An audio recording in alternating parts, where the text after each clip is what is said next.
Hello, everyone. Welcome to our coverage of the 2017 Tata Steel Chess Tournament. We are back for round 6 here in Des Moines in Vacanze. I'll be your host, Yasser Seirawan, along with Anna Ruda. Anna, welcome Always to the show. A pleasure, Yasser. How did you enjoy Rotterdam? It was amazing. We played yesterday. Those of you who were not here, yesterday's round was on tour, and we were in the Feyenoord Stadium in Rotterdam. So that's a real football stadium, one of the most beautiful football stadiums of Europe, I believe. Right. Yes, it is. And that's where the tournament was held. It was impressive, and we had a huge live audience. I think hundreds of people, if not maybe 1,500 visitors came along. I think we are still counting how many people were there actually. I visited with Jeroen before our show, Jeroen Vandenberg, the tournament director. He was doing backflips because he said 1,500 visitors have visited the event. Yes, so let's rely on his numbers, yes, 1,500. Exactly. No, he was very, very happy. Apologies for the late start. Obviously, when you break down and you move locations to Rotterdam and then you have to rebuild, we got off to a late start. But here we are, and we'll pick up the action with the game of Magnus Carlsen, our world champion, who... second in the tournament because Wesley Saw. We'll come to Wesley in a moment, but he's playing Levon Aronian, who did win in Rotterdam. He won his first game. Yes, so he is at +1. We'll go through the standings in a moment, but he, of course, is playing today against the world champion Magnus Carlsen, and opened with d4, d5. So they quickly although Magnus really is a moving target, and he can play lots of things, lots of defenses, I mean to say, with the black pieces, the Slav, or the semi-Slav, has really become the premier defense in his repertoire. And, of course, this was not unexpected by Levon. Levon essayed e2, e3, and the a7, a6, Cherbulinsk Slav? I think that's how it's called, but I'm also always confused. Has become extremely popular. The idea is that this move is useful. The a6 move is useful in any kind of symmetrical Slavs or exchange Slavs. And black essays the possibility of a queenside expansion, b7, b5, especially as white has not indicated that he's ready to play e3, e4. So knight f3, bishop f5, bishop e2, all standard stuff. The move bishop e2, by the way, is a kind of a siren call. You're basically saying, hey, look, I'm ready to trap your bishop and grab your bishop with knight h4 if you play the move e7, e6. So therefore h6, very useful move. Queen b3, an attempt at embarrassing black for the fact that his bishop is no longer defending the pawn on b7. And then the pawn is on a6, because if not, we many times have queen b6, but with the pawn on a6, that's not an option anymore. No option is there. But one of the troublesome moves about this move a6 is it gives the rook the a7 square. So a funny square, and then the rook a7 is actually a good move, but I think if somebody doesn't know this opening, they will be like, what are they doing? Exactly, and they call themselves world champions. Really, what white especially wants is for black to play b5, so that the open c-file, there won't be a blockading knight on the c6 square. White is very quick to play bishop d2, castles rook c1, and he'll get a queenside initiative. Hence the move rook a7. Again, all very standard stuff, cd5, cd5, and knight e5. And this is actually the most challenging way to attack black's setup, because, again, there's a big fight over preventing the move knight c6. Another benefit of the a7, a6 move is bishop b5 checks are ruled out. So we have e6, bishop d2, and we see that white is the first to both connect his rooks as well as to seize the c-file. Having said all of that, black's position is very solid. There's no weaknesses, or I should say the one weakness he has in his position is well protected. Well protected. However, this knight on e5 is very disturbing. Let's get rid of it. Yes, that's why he played knight fd7, and I think this was the first moment when he really started thinking. Magnus Carlsen thought for 10 minutes on knight fd7. Yes, and then we did have a trade. Knight takes, bishop takes, knight takes, queen takes, knight a4. Again, here I should interject and say that to my way of playing, white has a strategically winning threat. Like Knight c5. Bishop b4. You're preparing knight Yes. c5 with bishop e4. This bishop on d2 is the one piece in the position that's really not earning its money. It's not an all-star. This bishop on e7, however, is playing an extremely important defensive role, covering the c5 square. If white could play the move bishop b4, trade bishops, then go queen b6, rook c3, rook c1, pile up on the c You're file, right. it's game over. Hence, knight c6 to stop that, queen b6. Now, this is almost one of those tactical puzzles, play the best move. It's not a winning move. This one needs explanation. Okay. It does need explanation because it once again looks like an amateur move, and I know we shouldn't say that about any of the moves played by the world champion, but rook fa8. It has a very specific purpose to meet the requirements of the position. Essentially, if white plays knight c5 and forces bishop takes c5, then after rook takes c5, white has his dominant grip on the dark squares. Okay.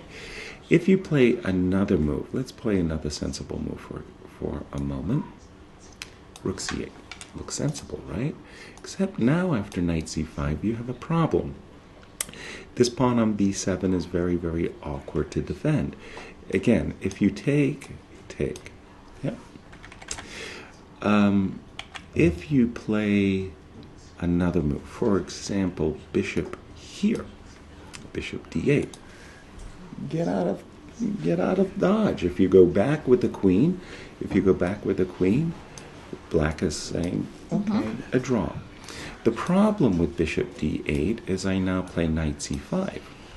You take my queen, I take your queen, you have a material problem. If you move your queen to d6, oops. That's beautiful. It's beautiful. And the knight on a6 is hanging.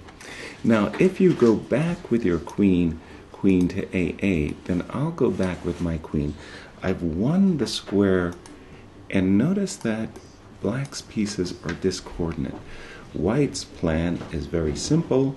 He wants to play lines like knight takes a6, taking advantage of this rook. He wants to play bishop finally to b4, and so on. So the whole point here is that in these variations that I've shown, is the rook on f8 is not working. So he played in the game rook f8, knight c5, queen c8.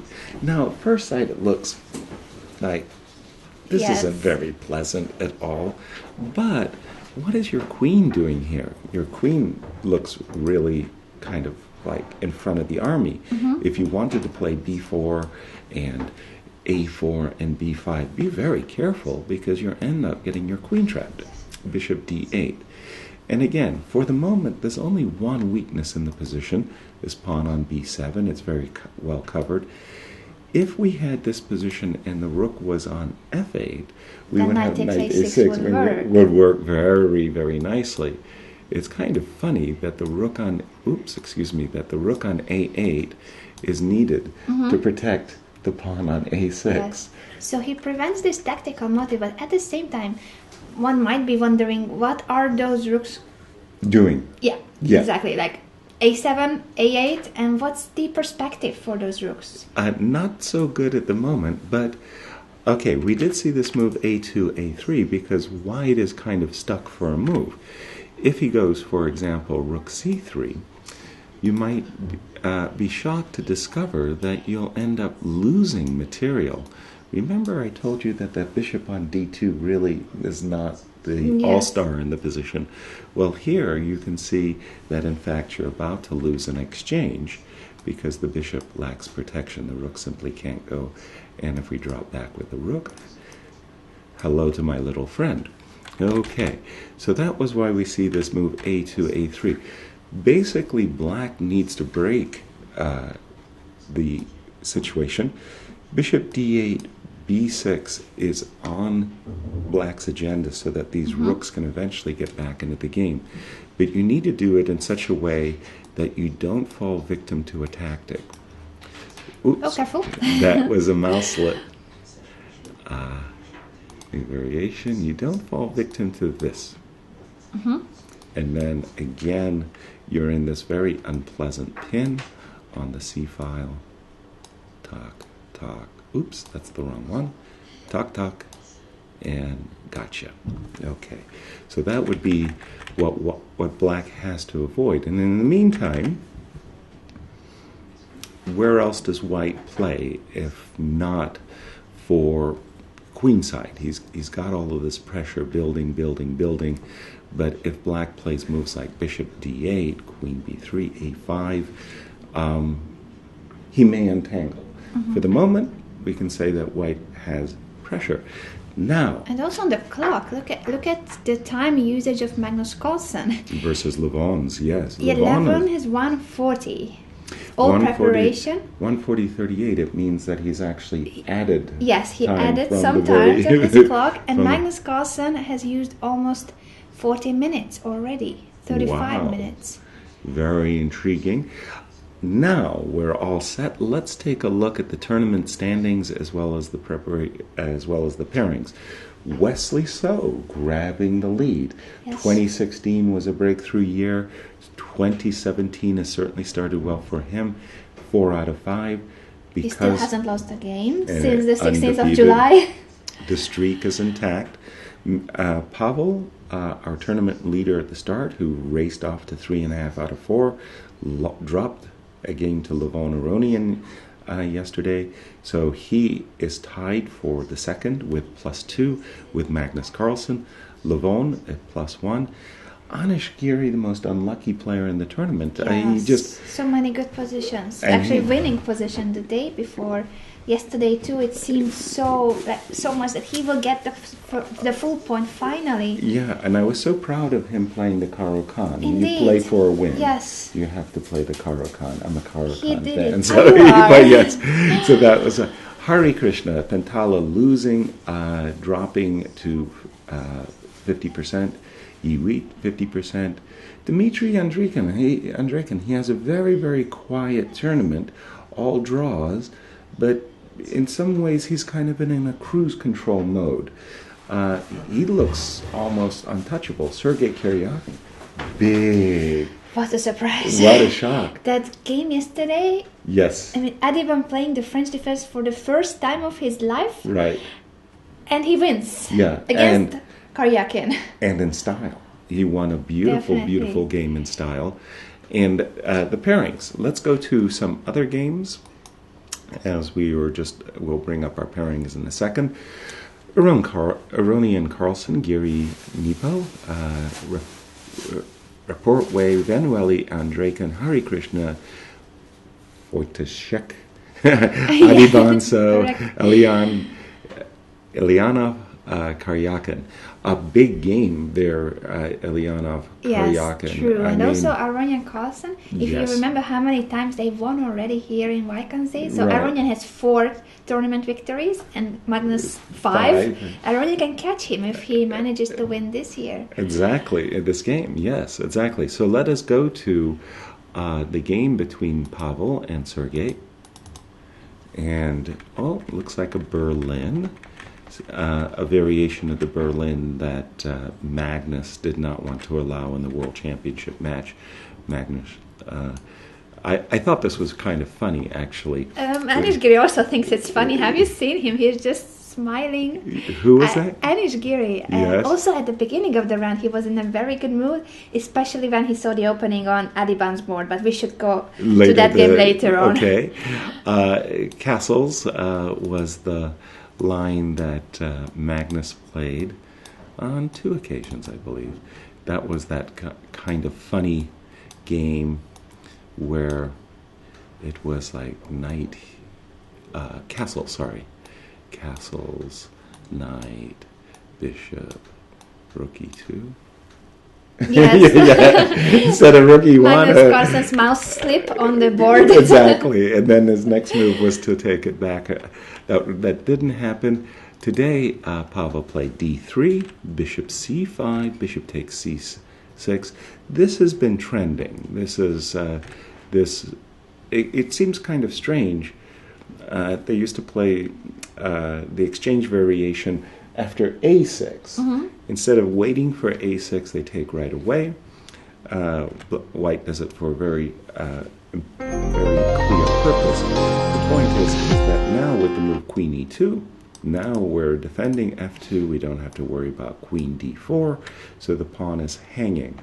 Black has used a tempo to bring his bishop to c5, and he doesn't really want to bring it back. If the bishop gets dragged back to d6, then you have ideas like knight d2 and knight c4, and white is basically saying, I've dinged your pawn structure a little bit. I'm going to be satisfied with the outcome. Hence, we see this move knight d7, an old maneuver by Paul Carrez. Black's knight is not ideal on d7 square, so you make room to play f6, and then you want to reroute the knight to e6. Knight c3, castles, knight d1. I was about to say that bishop e3 is also a very common theme with the idea to recapture with the pawn. That way this knight, whenever it does make its rounds to d4 or f4, there's a white pawn on e3 ready to stop it. Knight d1. Okay, so this is actually a little bit new for me, but the maneuver is very clear. White, in some cases, wants to go, and he's going to go castling long, especially after he goes g4, g5. All right, let's see what happened. Rook e8. Knight e3. Knight e3. And knight g3. That's a bit surprising. He's preparing for the knight e6, knight f4 jump, but... Exactly. It's preemptive, right? And I'm assuming he wants to play h4, h5, so that he, in turn, will have a good square for his knight. Knight e6, knight f4, even without h4. Okay, that's a little bit surprising. I would have thought h4, it's like one of those things you want to push first the pawn just to make sure that there's no g6. Exactly. Or that he doesn't even think about g6. Yes, that is not on your agenda at all. But okay, maybe he felt that if he did play this move h4, there's a problem. Maybe he felt that after knight d4, knight takes, bishop takes, there's not enough in it. I mean, this knight f5 is simply going to get captured, and then black is a happy camper. So knight f5, Now, the real question is, after a move like g6, will our knight get stranded? Possibly. Yeah, this is interesting. There is a problem, though. If we go check, we're setting ourselves up very nicely for some dark square infiltration with bishop h6. Also, I should mention in passing, I love grabbing pawns, so there you go. So Sergei's got some issues to solve here after this move knight f5. Again, there is a pawn hanging on e5 now, because knight d4 can be met with knight d4. f7, f6, I'm not so sure that after f6, bishop e3, I'm warming up to white's position here a little bit. It just seems that it's an easier, black has more problems, more questions to solve than including what are you going to do about this bishop? True. All right. Let's have a Both look at players what... lost yesterday. I just wanted to say that. How do you think psychologically they came up to this round? Do you think that for instance, Sergei, would he just aim for a solid, quick draw and move on? Yes, in the old Soviet school of chess, any loss was supposed to be met by a draw immediately thereafter to stop the bleeding. 2 losses in a row were rocking the ship, and you might go on tilt. But let's have a look at what happened yesterday. We have a short video True. clip, Let's see that first.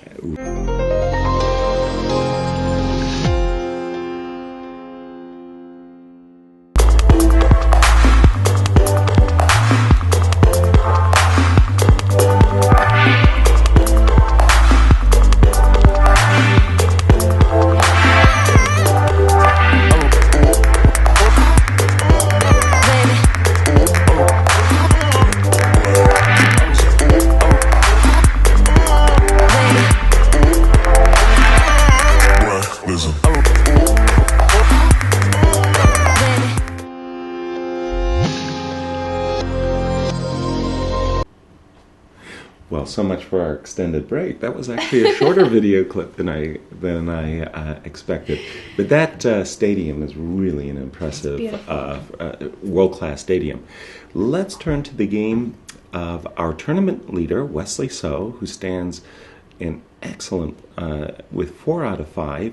He is playing against Bhaskaran Adiban, whose wind is in his sails after winning a fantastic game against Sergei Karyakin. Today he's back against Wesley So, e4, e5, everybody's favorite defense amongst the elite, and f4. What do you think about this, Yasser? Well, first of all, it's a welcome guess. I mean, eventually you simply get crazy with the Joko pianos, Ruy Lopez's. You see them, and they all turn into a blur and a mush, and you can't remember who played what, where, and when. King's Gambit stands out. Definitely. And the irony is, on the very first day of the Vaikanze chess tournament, I was in the lobby of the De Morion, and New in Chess magazine was having a promotion and giving out free copies of their latest issue. And I took one, and bedtime reading, and there was an article by the queen of chess, Judith Polgar. And Judith was writing that her first love with white was the King's Gambit. She loved think it's the romantic, understandable. of course, tactics, romantic chess. But she explained in a way that I had never heard before that she played the King's Gambit to get the better ending. Oh, that is surprising. Very, I very, wouldn't very have thought about the surprising. King's Gambit in terms of endgames. No, and she demonstrated how that she got a lot of superior endings and would win by grinding down her opponents. But very, very reluctantly, she gave up the line just because she wanted to expand her repertoire. And we are lucky she did. Yes, indeed. And okay, the King's Gambit. As Wilhelm Steinitz, the first world champion, said, the best way to refute a gambit is to accept it. And that is what Wesley So has done. Clearly, there are many, many, many moves. Let me just turn that off, auto-update. There are many, many ways of meeting the King's Gambit. One is d5. A very, very funny way of meeting the King's Gambit, by the way, is knight c6. Now, of course, you cannot capture this pawn. This is a very standard check, queen h4. Oopsie Yes. daisy, you're going to lose big time here after queen h4. So everybody plays knight f3. Looks like a very standard move. And now you get surprised. f5. Is that a counter King's Gambit? Exactly. Now you can't take with the knight because of exactly the same reason. Whoops. So you can't take with a pawn because of pawn takes. So you're very unhappy. So after f5, the standard move is d3, d6, and you get a symmetrical position. You don't. Now, this is a king's gambit you don't see very often, but and of course, takes is the main move. Now, when I actually had two terrible experiences with the king's gambit. I first tried it as white, got crushed. Then I tried it as black and got crushed. So it's not your style. The king's gambit does not work for me. I played knight f3. I remember playing this against an opponent. It was met with g5. I went bishop c4 ? h4 is the standard move in this position. g4. Alexei Shirov and many others have adopted this line of play as black. I didn't play h4. I was an amateur player at the time. I played in the romantic style. Bring out your pieces, checkmate your opponent. Well, guess what? I ended up in really bad shape. I got a position like this. And after takes, king here, d6, I was suddenly very, very much worse. This looks like a crazy position, but it's true that the knight has no way back from f7. Exactly. It was on a one-way guerrilla mission, and it didn't make it back. It was a pretty sad affair. All right. But bishop c4 was Beskharan's choice, and I always thought that this was the wrong move, not because of queen h4 check, which is usually met by king f1 and white picks up an important tempo and maybe black's queen is misplaced on the h4 square. But I always thought that c7, c6 was the drawback to bishop c4. If you play knight f3, well, then after d5, black has a very easy game as pieces of bishop d6, knight f6, castles, and it's just not good. d5, well, that's hyper aggressive. I mean, normally you take a little time to prepare the move d5. No such things happen. Bishop takes d5, knight f6. How surprised do you think Wesley was because of the king's gambit? Like, it's very not something surprising. You expect. And let's just take a look at the clocks, by the way. 8 minutes used, and you see... He has thought already for 50 minutes. Wesley so is down on the clock. And I think this is the first time in the tournament that he's been significantly behind on the clock.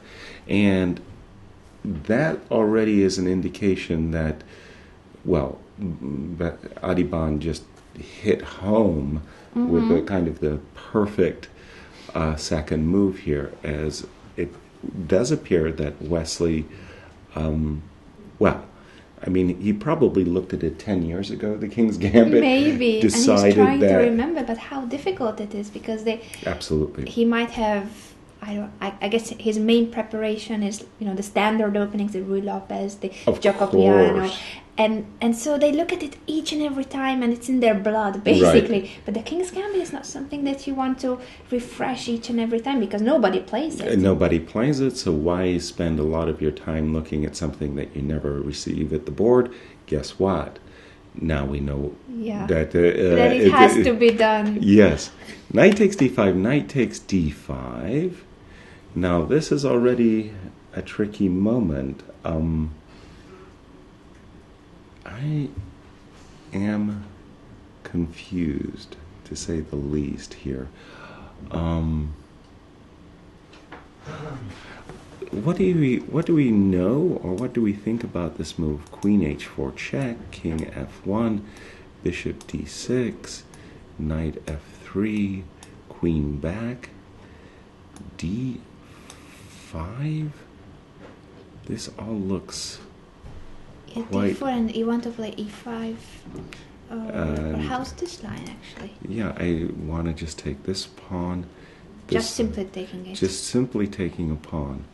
Even though it's temporarily awkward, it's only temporary. If we ever get that pawn back and then get king f2, we're really, really happy. Wesley played bishop d6, knight f3, castles. Again, I'm just pausing here because as black, I feel like I've got to do something very quickly because White's play is very obvious. He wants to play d4, e5, take this pawn. What do you think of the move f5? Wow. I like that it hits immediately. Yes. And it's based on a tactic of, in case of e5, bishop takes e5, knight takes e5.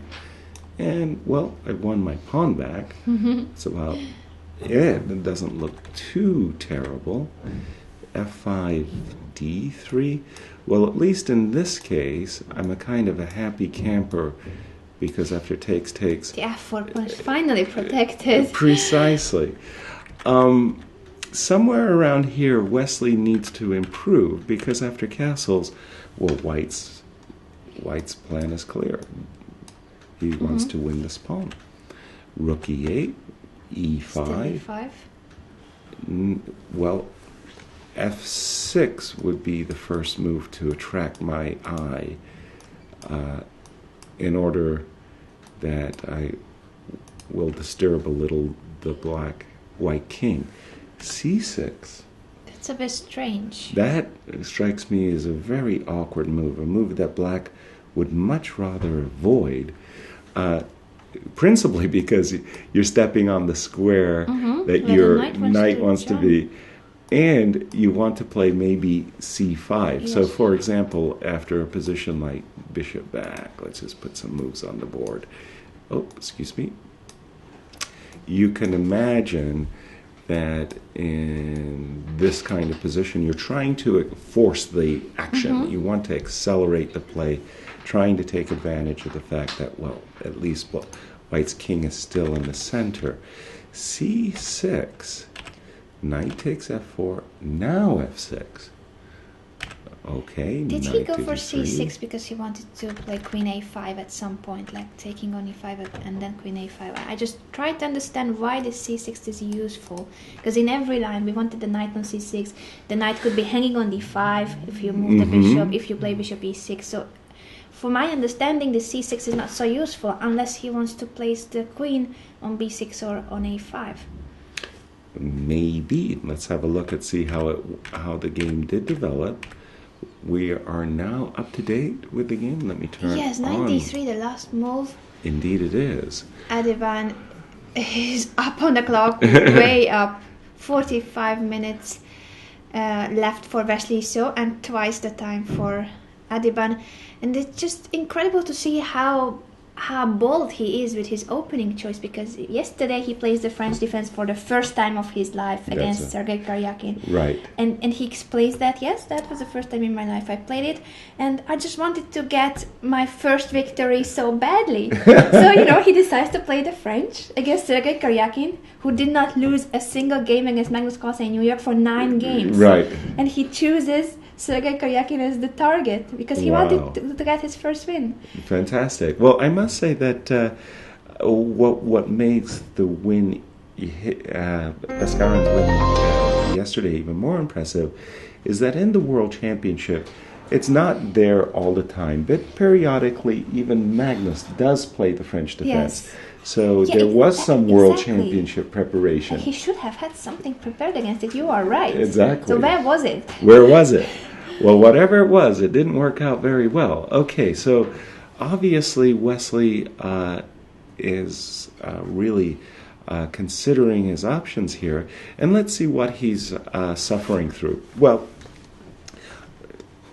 it doesn't take a grandmaster He took on e5 with Yasser. I think we have new moves. Okay. F takes, d takes. F takes, D takes. Well, I was just going to say, it doesn't take a grandmaster to tell you that you should be developing your pieces. Yes. So bishop g4 is Would have been a very one of logical the move. most logical. Knight d7, attacking. Basically, it's a big fight over the e5 pawn, right? So anything that hits the e5 pawn should be considered. Bishop g4 in order to remove a defender or at least pin the knight. As well as knight d7. Now, you say takes was played. And d takes immediately, of course. Okay, because now that's nice, and there's an opportunity in the near future to play bishop g4 with a gain of tempo. Perhaps he wants to go bishop g4 here. All right, that's why? a very reasonable thought. Bishop g4. Let's get the king out of dodge so that we are ready to eat. Now, of course, you cannot win back the pawn because of the back rank mate would be very sad. Oops. Okay. So after castles, so this is the current situation. And it's either knight d7 or bishop g4. So let's look at bishop g4, castles, and you had mentioned that, well, at least there's one benefit of the pawn being on c6, that we have the move queen b6 check. I don't see. Let's just quietly accept our fate and suggest we're pawn down. Bishop f4. It's funny to be a pawn down against the king's gambit. Yeah, I mean, who's gambiting who, right? I mean, like, wait a minute. It's written in the book, A King's Gambit. You're not supposed to be ahead of pawn. This looks like a very, very safe, healthy extra pawn. And Wesley So has definitely been out-prepared, out-foxed, and under pressure on the clock as well as the position. Big kudos to Bhaskaran for... Yeah, indeed. I mean... What did you say the streak was? 46, 47 games in a row without a loss? Maybe he's already up to 48. I think it We'll was have 40, a look. 43 before the tournament, I believe. So 48 games without a loss for Wesley So, and Adiban goes for it. He did it yesterday and today too. By the way, another thing he mentioned yesterday after the game is that he was very confident for no reason.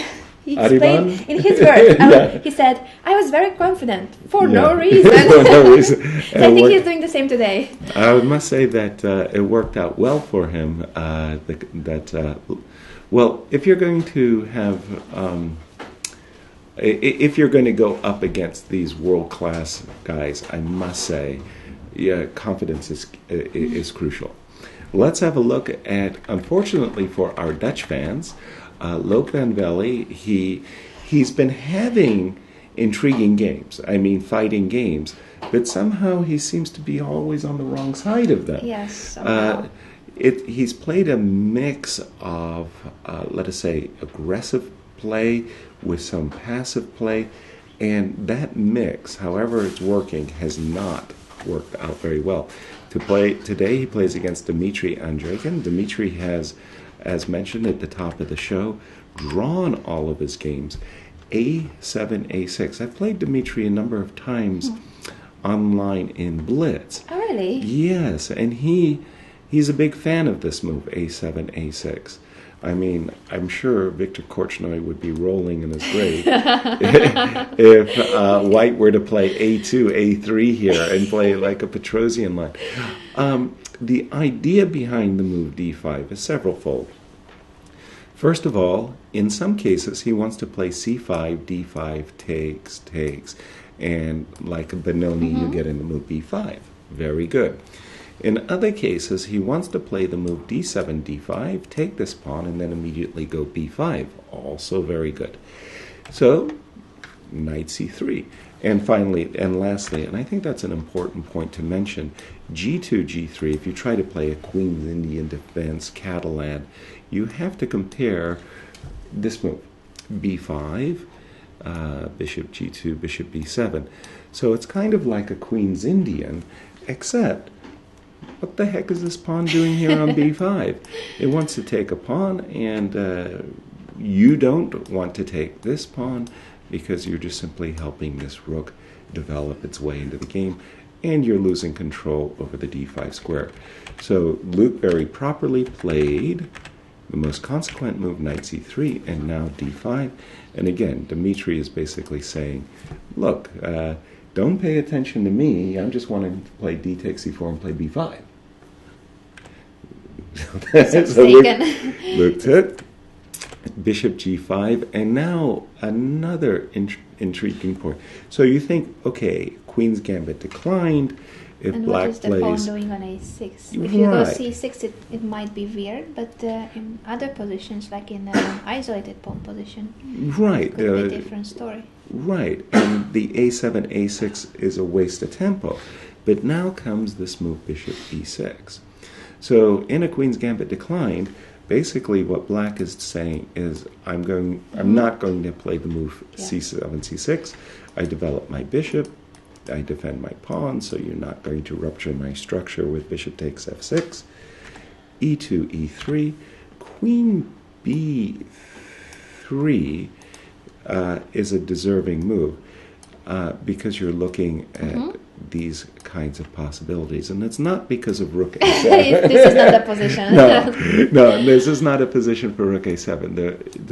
The black's idea is to play knight c6, and what's the idea? Now we understand why the move Beautiful. a6. Yay! Don't you dare think about grabbing the pawns. Hence e3, knight d7, bishop d3. So all the natural moves. And again, in the New in Chess magazine that I should have been playing in the tournament, there's an article, SOS, by Jeroen Den Bosch, where he gives this article about a very early h6 g5 knight, h5. Black's idea is as simple as it looks. He intends to take the bishop, put his bishop on g7, and say, try, if you can, to take advantage of the move g5. Luke, bishop e5. And knight g7. Wow. That's a funny move. That is a funny move. Okay. It'll take me a while to get the zen of that. But, okay, I can understand that from black's point of view, black wants to play g5, g4. Sorry. And then once this knight is forced away, then you want to take on e5 and double up the pawns. Luke played h2, h3, also intimating that he's ready to play bishop h2, preserving his dark square bishop. We took it. Now that the knight is no longer on h5, it's not attacked, bishop d6. Oh my. It looks very strange to have this fianchettoed knight on g7. Definitely, I'm still wondering why is that so good. Me too. Castles. Okay, so Luke is basically saying, I'm ready to play f2, f4, f5, and kill ya. And black goes h5. Whoa. So because of the very unusual moves from black, I suspect that Dmitry has prepared this position. Also, the clock situation suggests that 1:23 for Dmitry and 49 minutes left for Luke. Luke is the unluckiest player in the tournament because it's not only just a question of the positions he's getting and his mishandling at certain crucial moments, he's also walking into the guy's preparation. Yeah. All right, let me just catch up. f4, g4, f5, bishop c8. Hamana. What a game's going on here, and it looks like Luke really struggling to understand this position. This position defies understanding, and that's where, being well prepared is important. The computer helps so much in this mess. Yes. Let's take a look at the game of Anish and Ian. Bishop takes h6. All right. Has Ian overlooked a shot? Okay, we'll take it from the top. Anish, again, this fabulous drawing reputation.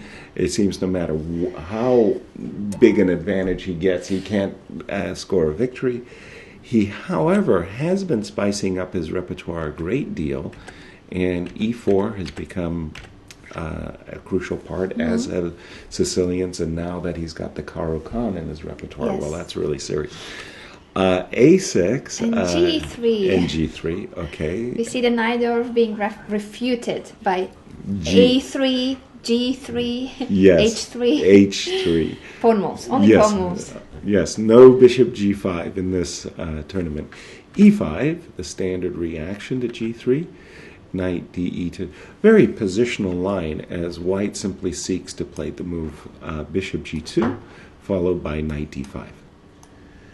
And then you force a trade, you take with a pawn, and you've got a pawn majority on the queen side that goes c4, b4, c5, and you're prepared to meet all kinds of things like f5 and those variations. Okay, so we all know this is a well-known battleground. Move a2, a4 is simply designed to take away b5, b6. Oops, that went fast. How did that happen? Knight d5. Well, you got to take, otherwise this knight is ready to be supported, and knight takes e7. Takes, knight c3, castles. All looks pretty groovy. h6. I'm not sure about that move. Bishop h3. Very standard idea. And now what is this? Rook c6? Rook c6. I don't get it. It looks very, very peculiar to me as well. Especially if it blunders bishop takes h6. Which it appears to have done. It's a double attack with queen g4. Bam! Bishop takes h6. If you take that bishop, thank you very much. Check to the king. It's a pawn and the destroyed king side. Yeah, this is a basic tactic. This is very, very, very basic. Well, this is really surprising. Jan Yapomyashi, unless we missed something, Yasser. We don't miss this anything. Is a basic blunder. Yep. And there you have it. Ian's going to be playing a pawn down for a long time. And the verse king. There's no compensation here at all. Extra pawn, good position. Oh, look at him. He cannot believe it. I think it's like a nightmare. Yeah. Still trying to wake up. Exactly. Oh my. Okay, let's go back to the game of Magnus for a moment. He again is up against Levon Aronian. And let's see, we left it after the move a2, a3. Bishop d6. What are you doing? Again, don't allow your queen to get trapped. Even though before it's tempting, just try not to push. Yes, exactly. G2, G3, useful move. Bishop c7, get out of here. Queen e8. Okay, again, black is seeking to keep all of the things protected. Bishop f1. Okay, help me understand this move. So if I take this pawn, knight takes b7. I'm assuming rook b8. Do I have any other thing? Rook b8, queen c6, rook takes b7, and at the end of the day, I'm very unhappy that my bishops are clustered on the second rank. So that was why he's played the move bishop f1 in preparation. So that there will be no hanging pieces on the second rank. Exactly. And we're up to date with the play. And what's the times? It's still bad for Magnus Carlsen. 50 minutes left, 1:22 for Aronian. But on this last move, I think He's used plenty of time. 18 minutes. So he understands that although he's pressing, it's very hard to find something extremely concrete. So, and let's take a look at the game between Richard and Yi. We have a few games that we haven't seen yet. Oh yes, this was a crazy... Oh, the Petrov. With knight c4. Yes, knight c4. So what's been very fashionable is this line. I mean, more or less for the last 10 years or so, white has been seeking to get some advantage in this position. Yes, not trying to castle opposite flank at least. Yeah, not altogether with a great deal of success. Black's play, and there was a recent game, MVL versus Fabiano, where Fabiano actually got an advantage in this line. So the Russian defense, or the Petrov defense, still remains a problem. And Richard came up with a very unusual twist. Queen e2, very standard. Normally we see this, I remember playing against Robert Hubner, and Robert played Queen e2 against me, Queen e7, d3, and he managed to squeeze out an advantage. Still not enough for him to win, but what is the knight doing on c4, you ask? I'm not the man to give you the answer. I'm not sure what the knight is doing on c4. Yeah. But the one advantage of knight c4 is this knight e3 move, so we are threatening knight d5. But when has a knight ever been great on e3? Never. Don't tell Richard. Okay, bishop e6 looks like a very decent idea just to stop the sole threat in the position of knight d5 developing. Prevents knight d5, although he could have taken on c3 if he wanted. True. That looks like a... I'm supposing... I think it's a kind of an arc. It's weird, but I'm supposing that Richard had such ideas in mind. And he decided, well, I won't go for that line. Knight c6. At the moment, queen b5 check is no threat because, surprise, surprise, the queen can defend the b7 pawn. g2, g3, knight c6, queen d7. And are we up to date? Let me just b4. Refresh. One of the trademarks of Richard Rapport are these flank pawn moves. g4, and now we have a surprising move, b4. Not so surprising in this position with the b7 hanging pawn, but still, this is Richard Rapport, always ready to push on the b file, on the g file. Yes, well, I mean, I'm a big fan of creative play, but I'm even a bigger fan of correct play. This feels wrong, and I mean, Richard, okay, I mean, he's 2,700, he's super elite grandmaster, but sometimes I do feel that he takes a little bit too many privileges. Here, the question is, for my mind, is, you play on the flank, I'll play in the center, and 9 out of 10 times, my play in the center is going to be better than your play on the flank. So something like, well, we'll just put some moves on the board for a moment. And, well, okay, this is a big knight at the moment. Oops. Oh, I have to turn it off. But there's also a big square for you too.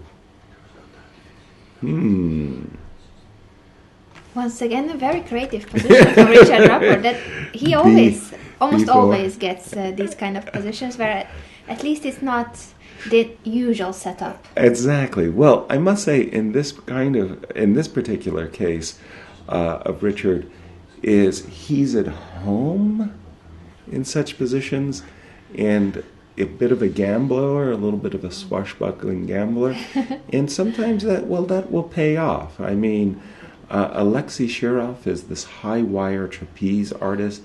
He likes ramping up the pressures, and his opponents lose their balance a little bit, feeling a little bit uncomfortable, annoyed by his naughtiness. Another big question is, what about d5? Maybe this is much more... Again, you play on the center, you play in the flanks, I'll play in the center. b5, what else? I'll play knight e7. Again, I'm eyeballing this opportunity. Again, the question is, when is the knight ever good on e3? Yeah. I suppose takes... Oops, new variation. This line of play has to be considered. Castle queenside and questioning whether white is in time to get the king out of the e-file. Exactly. Okay, big action going on here. It could be. This is going to be a very interesting game. It's already sharp and, as you say, very interesting. At the moment, I'm skeptical. Okay, but Richard's done well in those positions.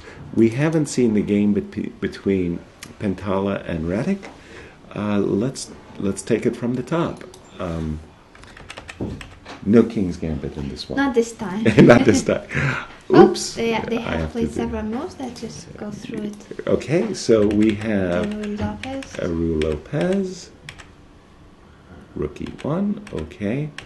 And everybody's afraid of the Marshall Gambit, hence we see this kind of anti-Marshall move A2, A3. Of course, I'm speaking about D7, D5 takes and capturing this pawn, A3, D6, H3.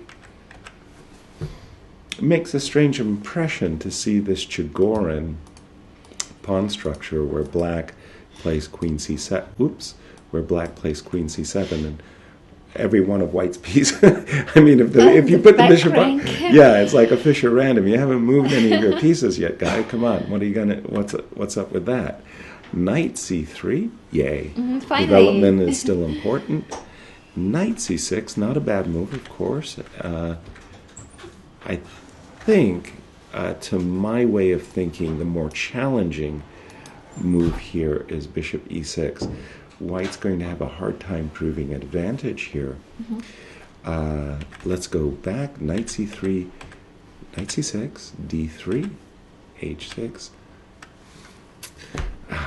Well, what can I say? After I see moves like Bishop D2, I just feel like there's no advantage when you play moves like Bishop D2. Rook B8, Rook B1. B1. Slightly surprising.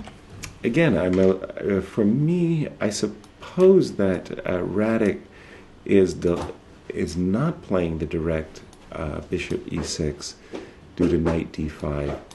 Maybe he wants to avoid, I don't know, some position like this. You can make pretensions that you have the two bishops. You shouldn't be very proud of this bishop for the moment. Yeah. But okay, you can make some pretensions here. There was a wonderful game, Fabiana Caruana versus Levon Aronian from the Sinkfield Cup, featuring that structure. Shushalov had come up with a very, very nice idea that Fabi played brilliantly and won a very nice game. Sorry, that was not what happened. A5 instead. Verrassing, that's the Dutch word for surprise. A5, when black went A5, he's got dreams of B4 and, galloping down the board. A4 and knight B5 clogging up the queen side. And we have position after rook E8. Here, I'm suddenly switched. I think that white has something significant. I think that this structure, especially with this knight already sitting on B5, actually works very favorably for white. White now has a very clear idea with C3 that he can get in the move D4 and expand in the center. By the way, it's not completely out of the ordinary to expect bishop c4 and queen b3. Something has gone wrong here. I like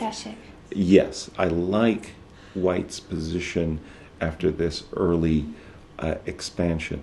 Probably the computers are saying that black's expansion is really good and he's gained some space, but I prefer white. I think it's much easier to play white's position now. So there we go. Have we covered all the games, Anna? Did we leave? What do you think about going back to Wesley So's game? Because Of that course. was the King's Gambit, and the King is still on E1, White's King. Not only has it been the King's Gambit, but this is like the first game in ages that I've really seen Wesley Suffering. on the wrong-footed in the opening. I mean, his openings have been simply superb. He's not been in trouble in any of his games. So, Queen B6, okay.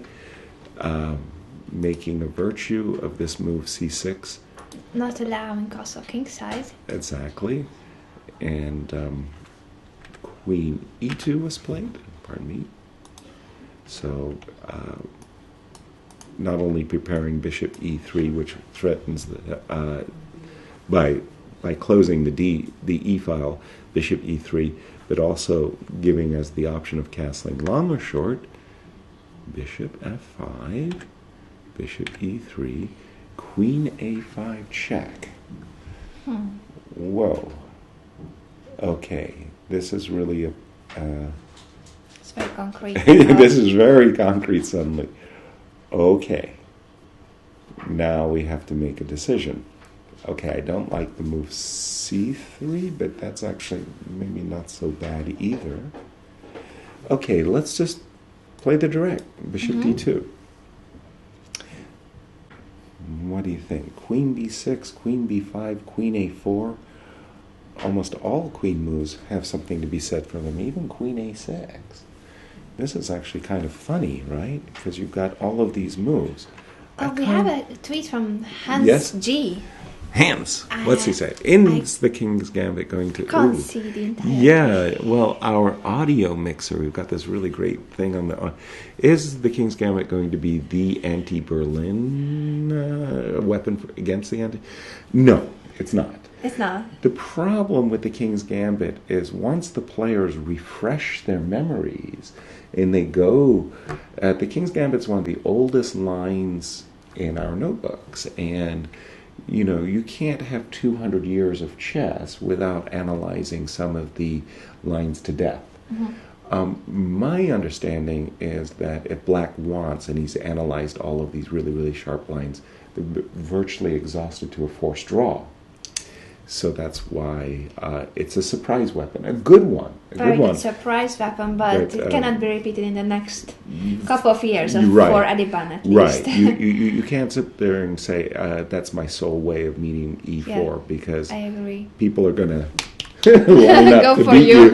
Yeah. Okay, sorry. So, Wesley, and he's still thinking Adiban... Has he made a move after no, queen he's a5? thinking after queen a5. So bishop d2 is the most direct way of meeting this check. Exactly. Another question is, can he... I would be very entertained by the move queen a4. First of all, because I like pawns. Second of all, because I want to force some kind of weaknesses. You can't castle long. Castles long, oops, glug. So if I can provoke the move b2, b3, then I'll drop back with the queen here. Now you can castle short, but at least I can, I've got this ability to mess up your pawns a little bit when I need to with bishop takes d3. And this could be awkward. So let's go back. Queen a5 check. What do you think of this? I'm not a big... Instead of bishop d2, oh, excuse me. c3? Yeah, I'm not the biggest fan of c3, but the more I'm thinking about the position, the more I'm inclined to the view that white's king actually belongs on the king side. Now, while you're not looking, I do want to take. If you capture, yes, you've won your pawn back, but check this out.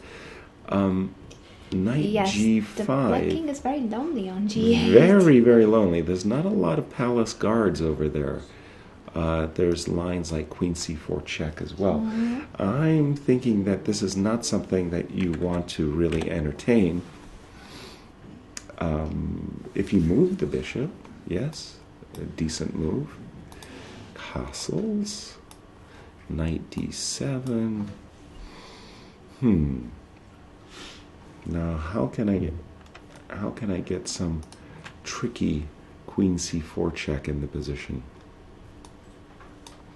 I want to do it like this, where I like it. Where you've fallen right into once again, double attack, just like in Anish's game. We should check back afterwards. Oh, yes. If Nepomniachtchi found something, but it just seemed like a blunder. Yes. I'm not convinced that Wesley has fully solved all of his problems, but Bhaskaran is going to have to play some really good chess to prove an advantage. Let's see if we can get that game of Anish Giri back up on our screen. Whoa! They have played very, very quickly indeed. Okay, after takes on h6, check. Bishop interfered. Takes. Rook c7. The bishop went back to f5. Why not? Bishop d2, and we're up to date with the play. Well, this looks all very fine and forcing. Rook d1. Bishop takes c3. What else? Why else did he do that? Yeah, he should. Now, the problem is everybody's grabbing pawns as quickly as they can.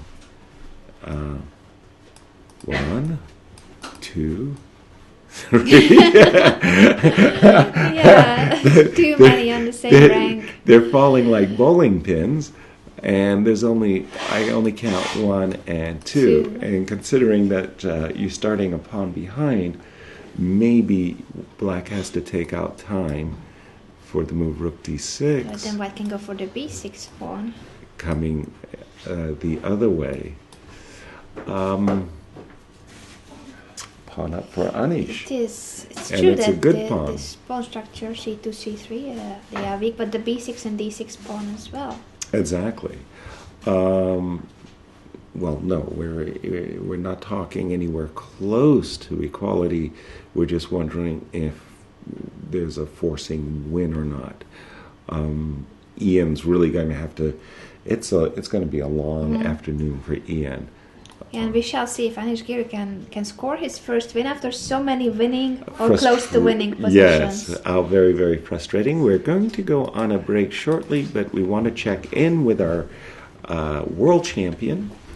We had this move bishop f1, rook b8, queen c3, a very nice shift, by the way, with simple, well, not simple ideas, but ideas of grabbing loot.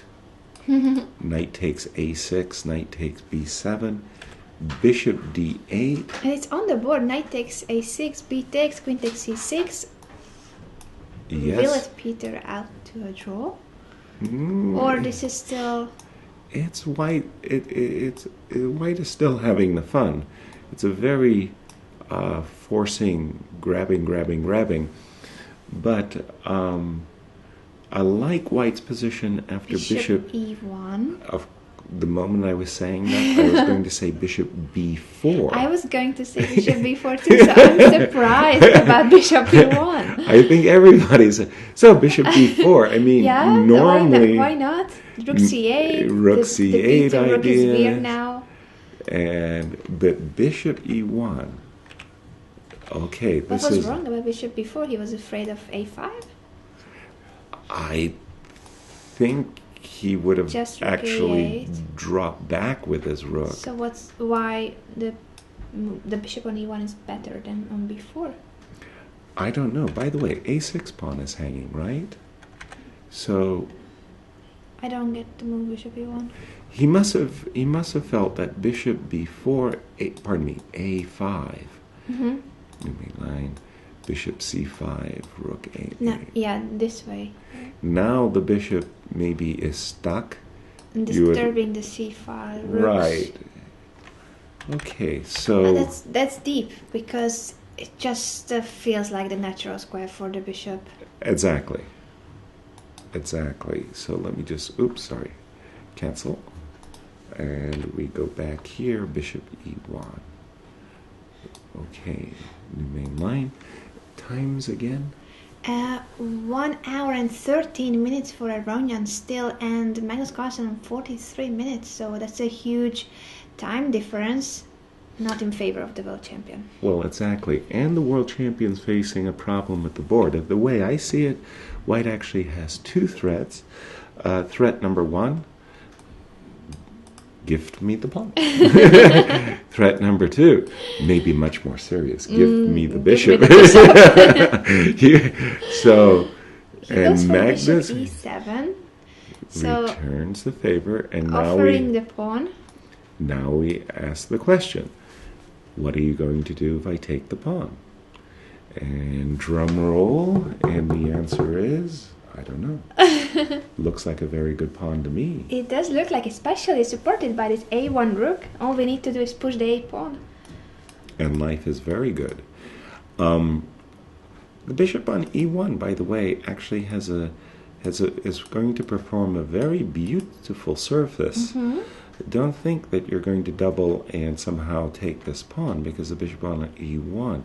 Now I can imagine that if I were in black shoes, I would be very eager to immediately get my pawn back and at least to generate some play. Now the problem, as I see it with the move rook b7, is I'm going to play rook c6.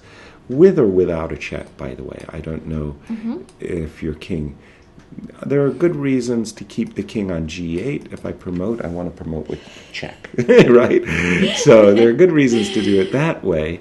And my thinking... Oh, I'm sorry. I'm an idiot. My thinking was that I was going to do this, forgetting that I'm dropping my pawn. So maybe the world champion with rook a7 b7 playing for the tactic, or playing for the idea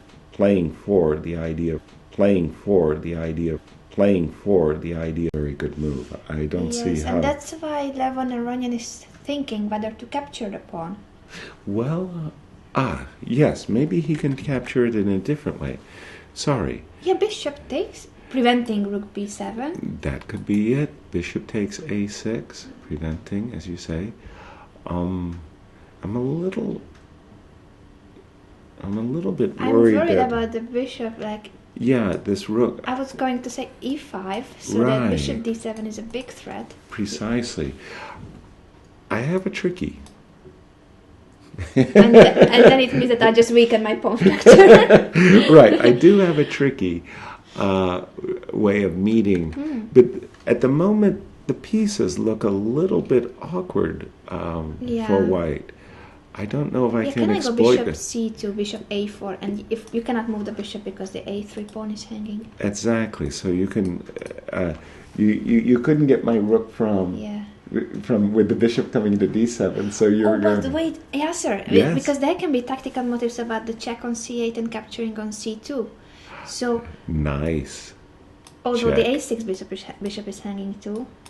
This position is not as dry as it seems. No, not at all. I can imagine it being very sharp. This is the one that you were just showing. Oh my! Another tweet from Mauricio Bihar. Let me see. Can I move this? No, I don't have it. Sorry, Peter. Our tweet is blocked by our audio mixer, so I can't actually read it. If you could send me the tweet on the other screen, we've got this high-tech studio with all the... so many screens. So can you explain why everyone in the master section played black yesterday and is playing white today, except Kazan? Sorry? Well, that's just how the drawing of lots. So normally speaking, everybody alternates. He means that he doubled black. He gets a double black. Now I get the because question. Yes, he had a lower number in the drawing of lots. So the people who in the drawing of lots got numbers in the second half of the section, meaning numbers 8, 9, 10 through 14, will go through the competition with an extra black, and vice versa. The people who got the higher numbers get the extra white. That's why it's so important to get a small number, 1, 2, 3, 4. And during the opening ceremony, it was really actually kind of ironic when they were drawing these balls and the guys were coming up and they were picking a lot of the black numbers. So it was like, Magnus was looking forward and he got an extra black after all of that. Yeah. Actually, it was also kind of funny. In the previous competitions, the drawing of lots was done in a reverse rating order. So if you were the lowest player in the field, you were the first to come up and draw your number, and then the big applause was saved for Magnus. But Magnus said, why I'm the last one? Then I'd never get to draw a number. I don't decide upon my fate. It's a force majeure for me. I only get to decide. I only get to draw at the last. So they randomly selected the draw, and he was getting close to being the one of the last people to draw. I thought it was ironic. Anyway, we haven't fully solved this. I believe your bishop takes a6, Anna, is a better attempt bishop takes a, where are we? Not rook takes a6 is a better attempt at getting an advantage, and maybe that would put more pressure on the world champion to show. It's still, the problem is you need to get in a few more moves. You need to be able to get in a4 and bishop back. Now, Definitely. can black use that hiccup in the time, that just one tempo, to generate enough counterplay? I don't know. But I do know we're going to go on break, and I do know that we'll come back in 10 minutes, and I hope you've enjoyed your coverage. Apologies once again for our late start, but we'll certainly get you caught up as we go on. Anna, thank you so much for joining me. Always a pleasure. Always a pleasure. See you in 10.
Hello everyone and welcome back to our live coverage of the 2017 Tata Steel Chess Tournament, round 6 underway.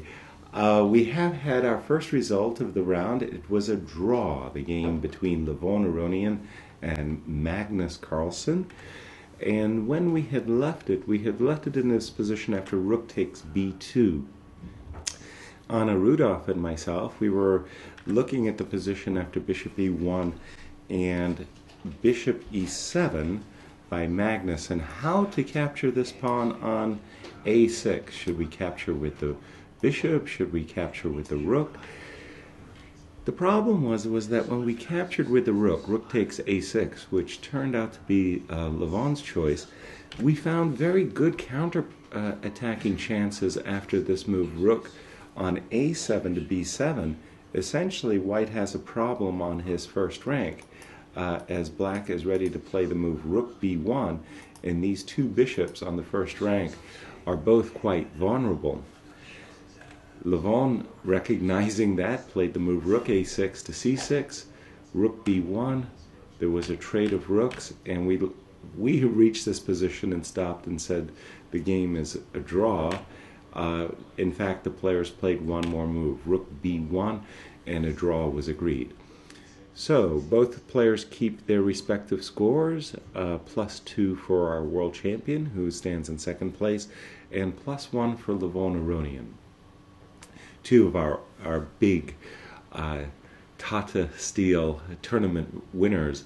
Magnus Carlsen has had 5 titles, Levon Aronian 4. Magnus is seeking his 6th and victory in this tournament, which would be a record holder, as he and Vishy Anand share the most victories in this tournament together with 5 apiece. Magnus trying for a 6th, Levon trying for his 5th. A draw agreed. Let's go to the game of Wesley So, our tournament leader. He got surprised in his game with Bhaskaran Adiban, who opened up with a King's Gambit. I'm just looking at the times. There they are. 31 minutes for Wesley So, 55 minutes for Bhaskaran. At one moment, definitely Wesley So was far behind on the clock, and now, well, still a bit behind thus far. We have left it after Queen a5 check. A big moment here in the game, a key moment. If there's going to be a big advantage for white, these last few moves are like critical for white keeping his extra pawn.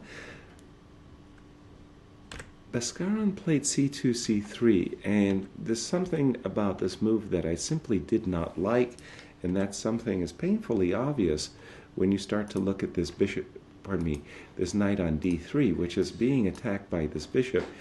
That pawn on c2 was a pretty nice supporting pawn. I preferred the move bishop d2 myself. The bishop in that case could pop out to c3, again supporting the extra pawn that white currently holds. c2, c3 was his choice. Bishop dropped back to c7, as now there's no longer a pin along the e-file, and that bishop was in capture. Castles. Always nice to get your king into safety, and immediately Wesley So played the move queen a6, targeting this knight on d3, which is awkwardly pinned to the queen on e2. Rook a d1, knight d7, and let me just get an update. I believe that was the last move. It makes a strange impression. This bishop on this bishop on f5 makes a strange impression as it's in mid-air, so to speak. Just a second. Let me just turn that off. And it's exposed to the potential of the rook on f1. Having said that, black's idea is as simple as it looks. He's ready to take on d3, ready to take on e5, and completely and fully equalize.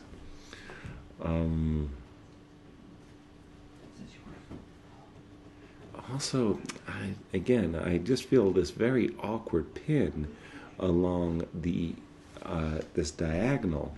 If I play a move like bishop d4, then simply c5 chases the bishop away because, again, this knight is in this pin making a very woeful impression. If I go the other way with the bishop, bishop f4, then again, there's something like knight coming to c5, taking advantage of the pin, and should we end up trading on e2, then knight d3 is annoying to say the least, as it will hit all of the weak points in white's position. So I think Wesley has actually equalized the game after this move knight d7. Probably this 15th move c2, c3 is going to be double guessed. Let's go to the game of Ian and Anish. When we had left it, we were really shocked by a mistake that Ian made right back here. He played the move rook c6, forgetting about a basic double attack. And after the move queen g4 check, white is picking up his piece, or he's winning back his piece, queen d7 and king g8. Ian found a way of disturbing white's position, bishop g5 and bishop to d2, giving him a chance to crawl back into the game, thanks to the fact that white's structure is a little bit dinged on the queen side. Rook d8, rook b1. We have seen it right up to this moment. And Anish played the move f4. E takes f4 and e5. Well, well, well. e5. Well, considering that white had just an extra pawn for nothing, I think that black is going to be very pleased that he's made white's life difficult already. Bishop to c8 was played, and somehow I think Ian's doing a better job at weathering the storm than Anish is doing in terms of getting an advantage. Anish is about to play, and he's just played the move bishop back to e4. A lot of weaknesses, obviously. Excuse me. A lot of weaknesses here in black's camp. But having said that, after a move like rook to c4, there's some weaknesses also in white's camp, returning the favor, so to speak. Well, Ian very quickly said, let me get my pawn back. Rook takes c3 was his move. And again, is Anish banking on something like rook takes d6, hoping that he will get a pawn here? Passer, if he can follow, obviously if he can follow it up with rook b6, followed by rook b8 or rook b6 and rook c6, he would be winning. Let me just see. Rook takes d6. I suppose Ian doesn't really have to be that cooperative, does he?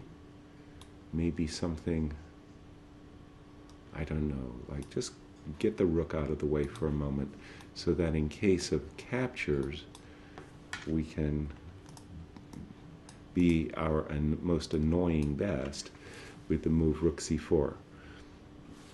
Again, there's just a lot of pawns to be collected all over the board. It seems like normally I'm spending all my time counting pawns and looking at weaknesses, and I don't really see them all getting hacked away quite like in the style of this game. So rook takes d6 looks like the most challenging, and will it be enough for Anish to win the game? We will stand by. Let us take a look at the game of Richard and Yi. When we had left it, Richard, being his creative self, had just played the move b2, b4, and I love creative play, but I also love correct play. This attack on the flank looks dubious to my eyes. d6, d5, an attack on the flank is best met by an answer in the center, and that was what the young Chinese super talent did. b5, the follow-up to b4, knight d4, stepping nicely into the center of the board with a tempo against the queen. The queen returned the favor with queen d3, and now c7, c5, simply supporting this knight. Knight looks beautiful on this center square on d4. Castles, castles. Castles, castles. Wow, that is definitely making the game very double-edged. Always when the kings are on opposite flanks, it's kind of like the signal for black to start his kingside attack, and white's already ahead, except this knight is really powerful, and as white I would look to remove that knight. It's not as easy as it sounds. After castles, white did play the move rook e1, bringing the rook to the open file, and bringing the rook to the open file, and maybe just sidestepping this bishop h3, which would have forced the trade of the white's king sole defender. The bishop on g2 is an excellent piece, so bishop h3 was on black's agenda. h5, well, there you go, the signal moment. h4, and the Chinese players to play. Let me just update my board for a moment, and h4 was the last move. Well, I mean, in terms of playing all out for the attack, one thing you would definitely want to consider is to play the move bishop e7, rook g8, and g5. And that is a very dangerous way to go for... I don't think, as white, you really want to see black getting in all of those moves in g5. The problem with white's attack is certainly it makes good sense to play a4 and a5 and try to press with either b6 or a6. The problem is when you invest all of that time by playing a4, a5, you're not opening up the king side, the queen side, because no matter which pawn you push, black will keep the position closed. So white is going to have to look for something a bit more concrete. Again, let me just put some moves on the board. Bishop e7 for the moment. Let me play a little bit more concrete with this move, bishop b2, hoping that this bishop will actually be on a good diagonal. I don't know. This looks very dangerous for white. This g5 is coming very quickly. And knight e2, well, I don't like hanging the b5 pawn, so let me play a4, g5, and the position is, I would say, very dangerous for Richard. Good action going on. Now let's take a look. One group we haven't seen is the challenger section. Let me go to the games there. The tournament leader in the challengers, Marcus Rager, who started with 4 wins in a row, is playing against very talented Grandmaster Gawain Jones. Let's see how this game unfolded. It was an e4, e5, and a scotch. The most principal variation, knight f6, and this leads to all kinds of complicated play. Oops. I have some experience on the black side of this line. c4, knight b6. Okay, Anatoly Karpov in his 1990 World Championship match with Garry Kasparov experimented with both knight b6 as well as the main line bishop a6, keeping this pawn pinned to the queen so that the knight doesn't have to move right away. But knight b6 is a common choice, knight c3, and bishop a6 is rather uncommon. In this moment, bishop a6, I don't think that that's the main line, but it looks very concrete. Castles, bishop b2. Ah, yes, this line. This has been featured also before. Okay, white has sacrificed the pawn, but these pieces, these black pieces on a b6 and bishop on a6 are really out of the game, and it's awkward for black to use this extra pawn. Rook back to e8. Rook back to e8. That move looks a little...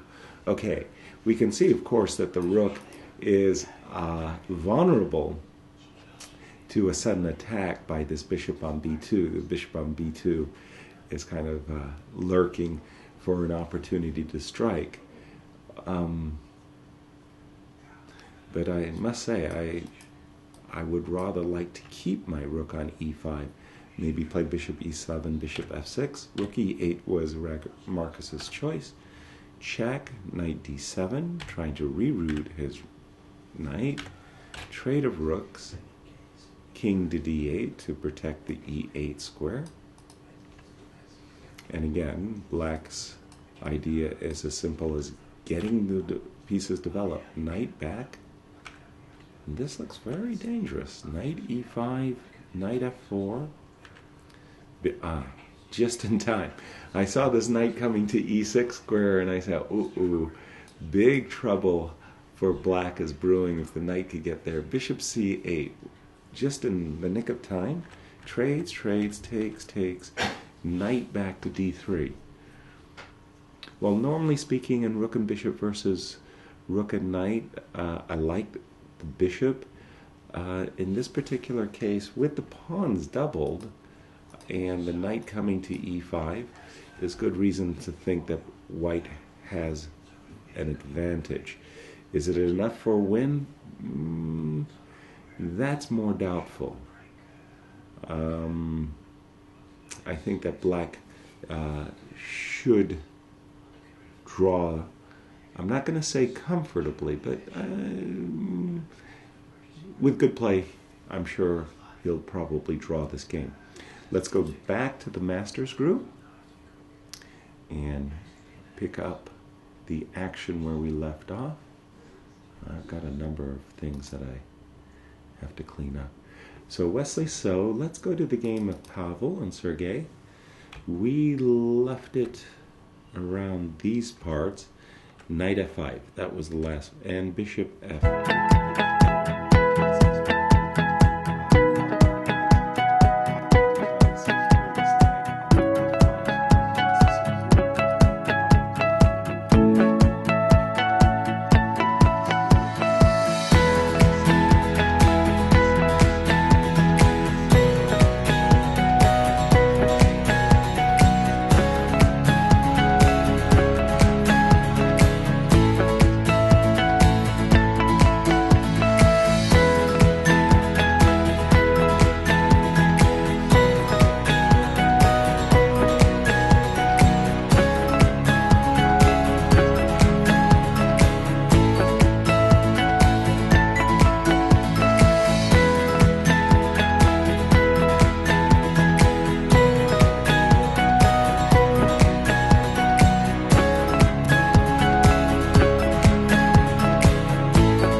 with a capture, knight takes d4, c takes d4, and not having his pawn on c2, gains a little bit of space over there on the queen side. c4, b5. Oh my. That's an intriguing move. b5. So in case of capturing on b5, maybe his idea is something like knight d4 takes, and black wants to make sure that he's going to get in a move like a6 and open up the game for his bishop. Intriguing move, b5. Knight drop back to e3, eyeballing two different squares. On a good day, if I can take this pawn on b5 and secure my knight on c4, white is going to be very happy. a6, bishop d2, bishop b7, and let me just make sure we've caught up with the play. No, one more pair of moves have been played. Knight d5, queen back to d8. And I like what black has done in the position. At the moment, he's got the two bishops. His knight is ideal on e6 because from e6 it perpetually has this opportunity of jumping into the center of the board with knight d4.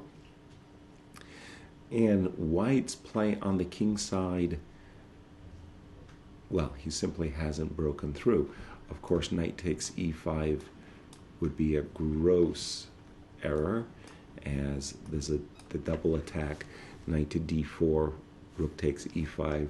That would cost white a piece. So I believe that Sergei has done a very good job and neutralized Pavel's opening advantage. All right, what other game have we seen? Okay, that game, we'll go to the game of Luke Van Welly for a moment. This has been a crazy Queen's Gambit decline.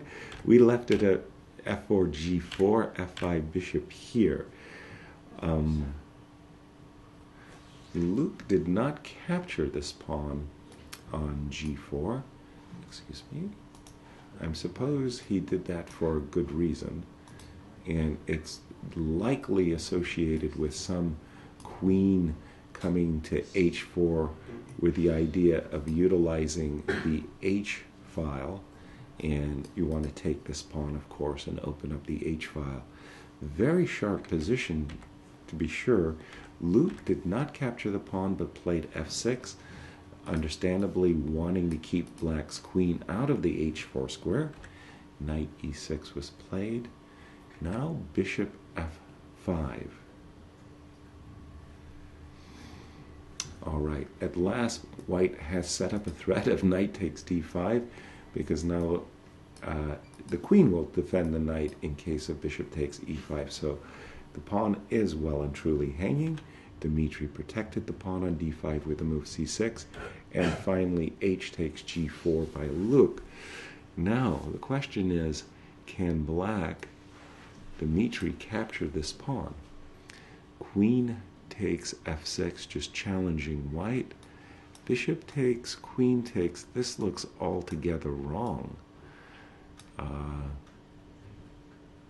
Queen takes e6 check. That's not what you want to allow. Queen takes e3 check is not what you want to allow. So after queen takes f6, perhaps Luke is planning the simple capture on g4 so that he can bring back his bishop.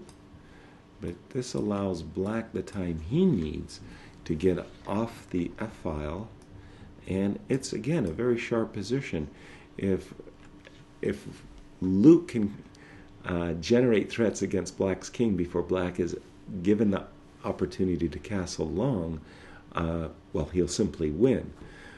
Conversely, if black is able to crash through either on the e3 square or the h file, it's black who's going to win. So a very double-edged position is going on.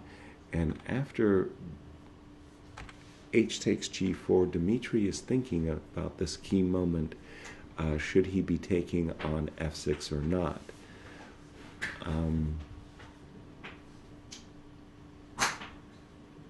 The alternative isn't that easy either. He has played.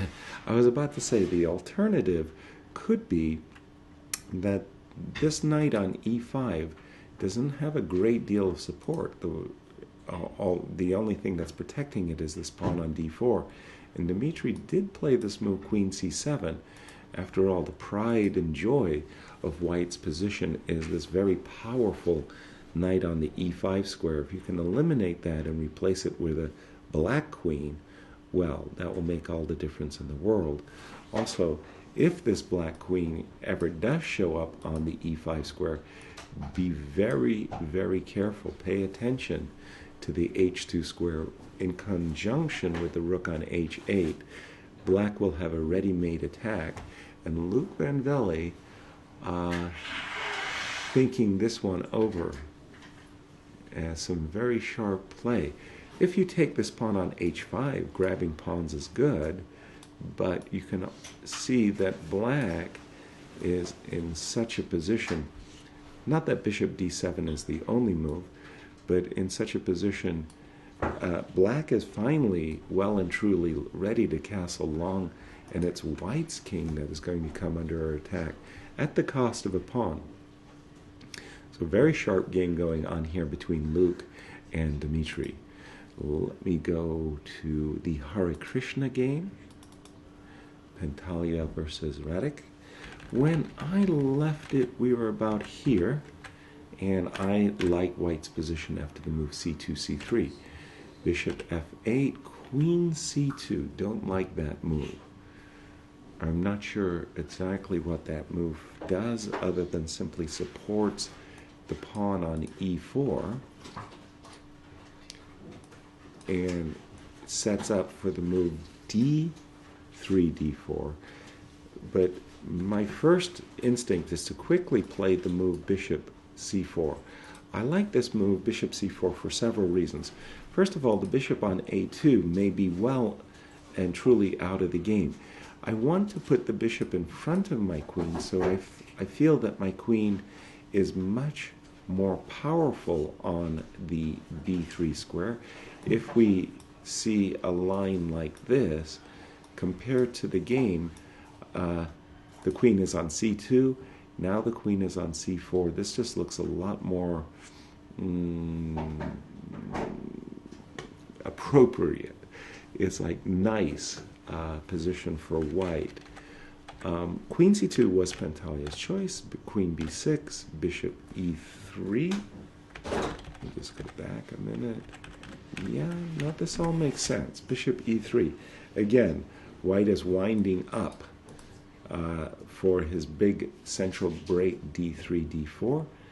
Also, maybe on a good day, you can reroute this knight from f3 to c4.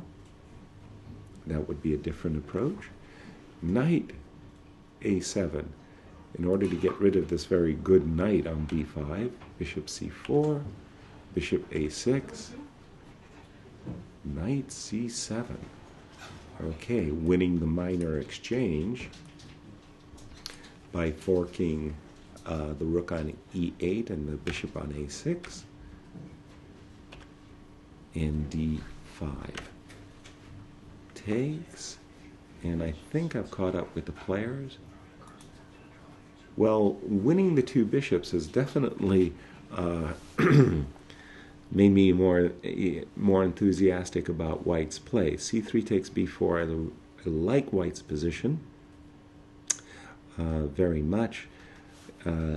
This knight on a6 does make a woeful impression, and after c takes b4, we have a move. An unexpected move for me, knight c6, but a very sensible one indeed. Black's idea is as simple as it looks. He wants to play the move knight on c6, takes b4, attacking queen and attacking bishop. I was thinking that if Black had played the move a takes, that I really do like White's position, the two b's, and the, and a pass pawn on a4. But knight c6 was a very good choice. Knight c, knight. It would be very annoying if white had to drop back with the bishop and after knight takes give up his good dark squared bishop. Even so, after a move like rook takes bishop b5, I still prefer white's position. Bishops of opposite colors. White is just having the more fun, and this bishop on f8 is passive. Again, this knight could easily find a great home on the c4 square.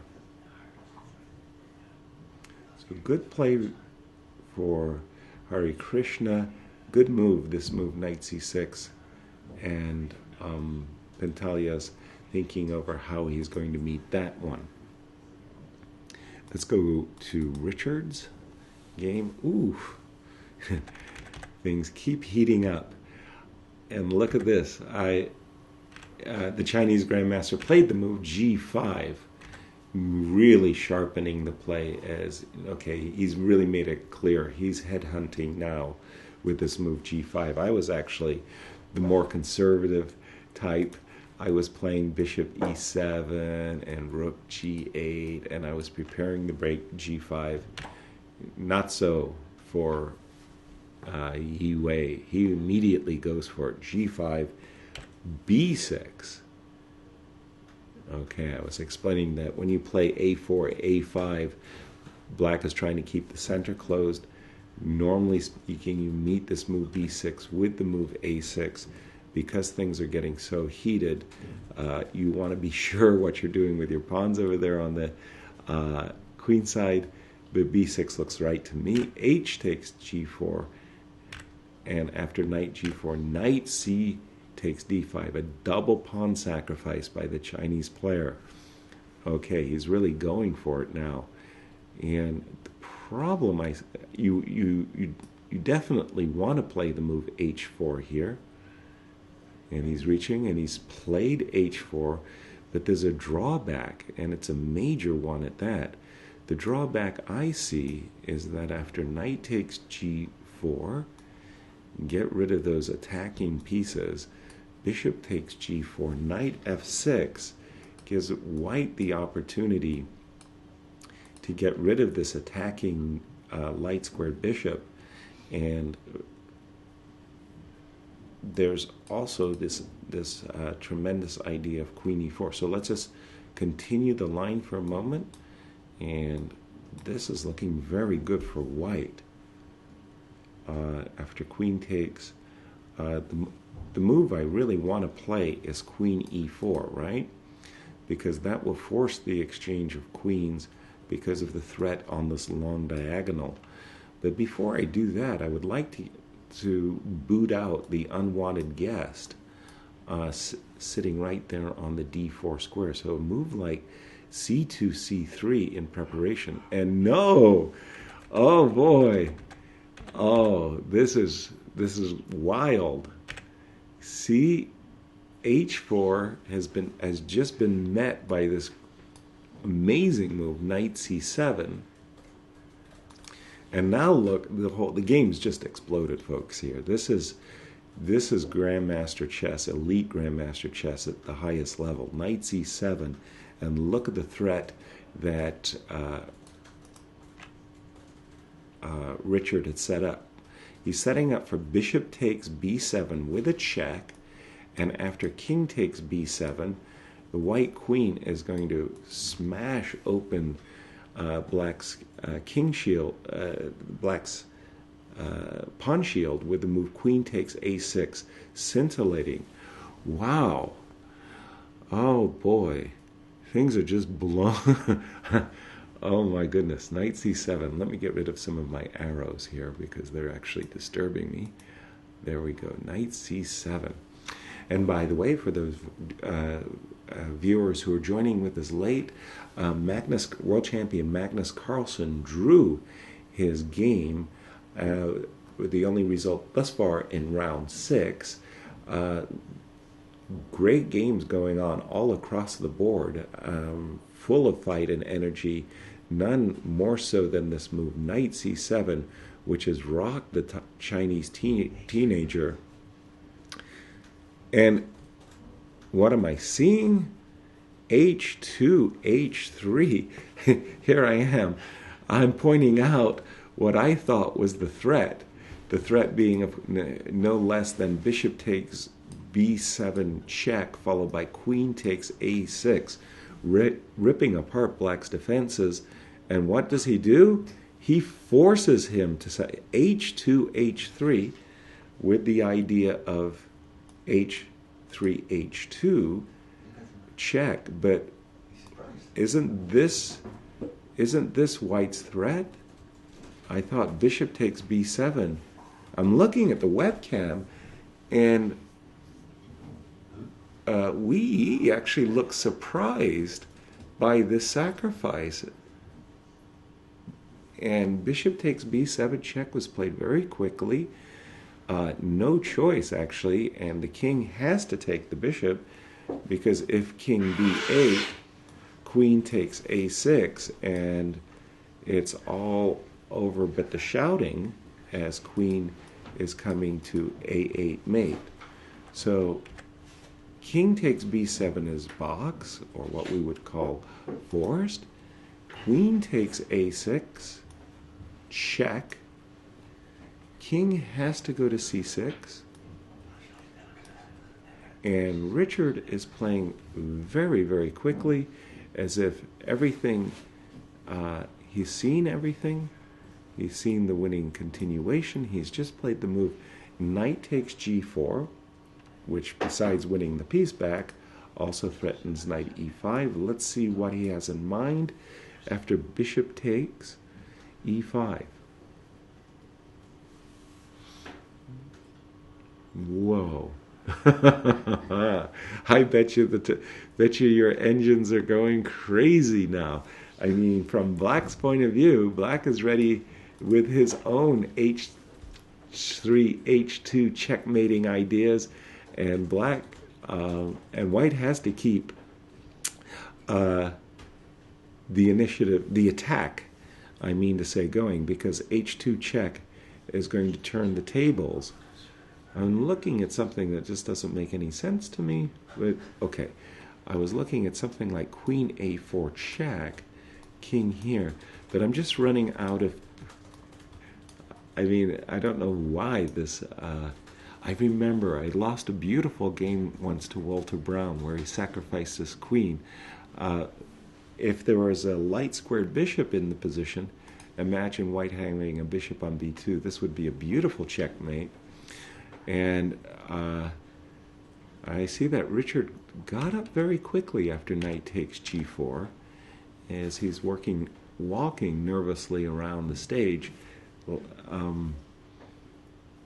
I need to see what Richard has in mind for his follow-up to his piece sacrifice.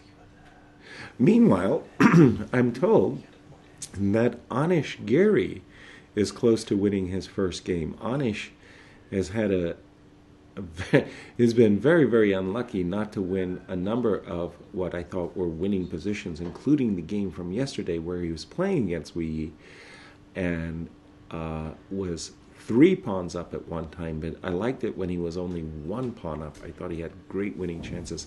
Now again, I'm just a little bit mystified here, because everything is being played very quickly. Queen a4 check, king goes to d6. I mean, we're missing an opportunity of playing bishop f4 checkmate here.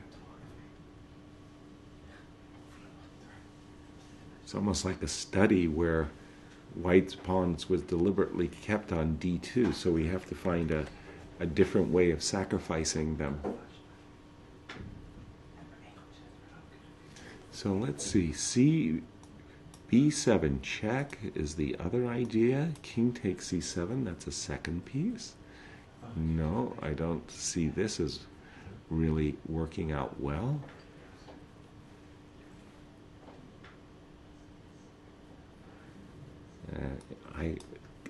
it's conceivable there may be some perpetual check, like in this variation.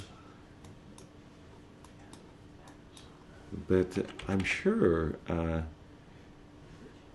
okay, I'm a little bit blind because I'm sure that Richard would not have been so quick to sacrifice his bishop because he had a choice. He could have retreated the bishop.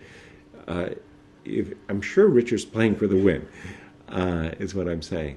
Now I just need to find the win that he has in mind that he's playing for here. Can he make a quiet move? That would be amazing. A quiet move like rook e3, anticipating h2 check, and this idea of returning the rook so that you're now not mated and you have a chance with a move like d4 to bring out this bishop. This is really crazy stuff, folks.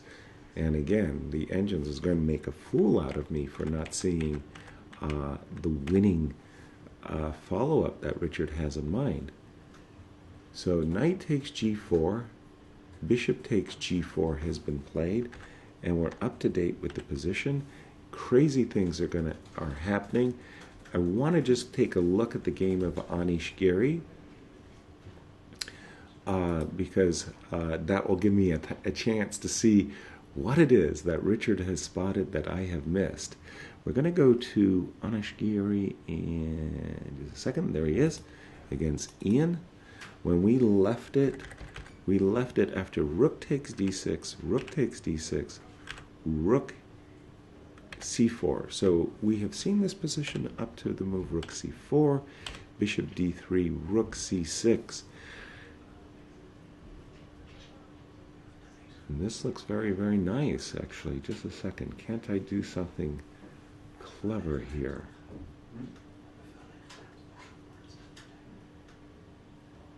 I'm just looking at... There's some nice little breakthroughs I'm looking at which involve... just a second. I have to turn off my thing. Auto update.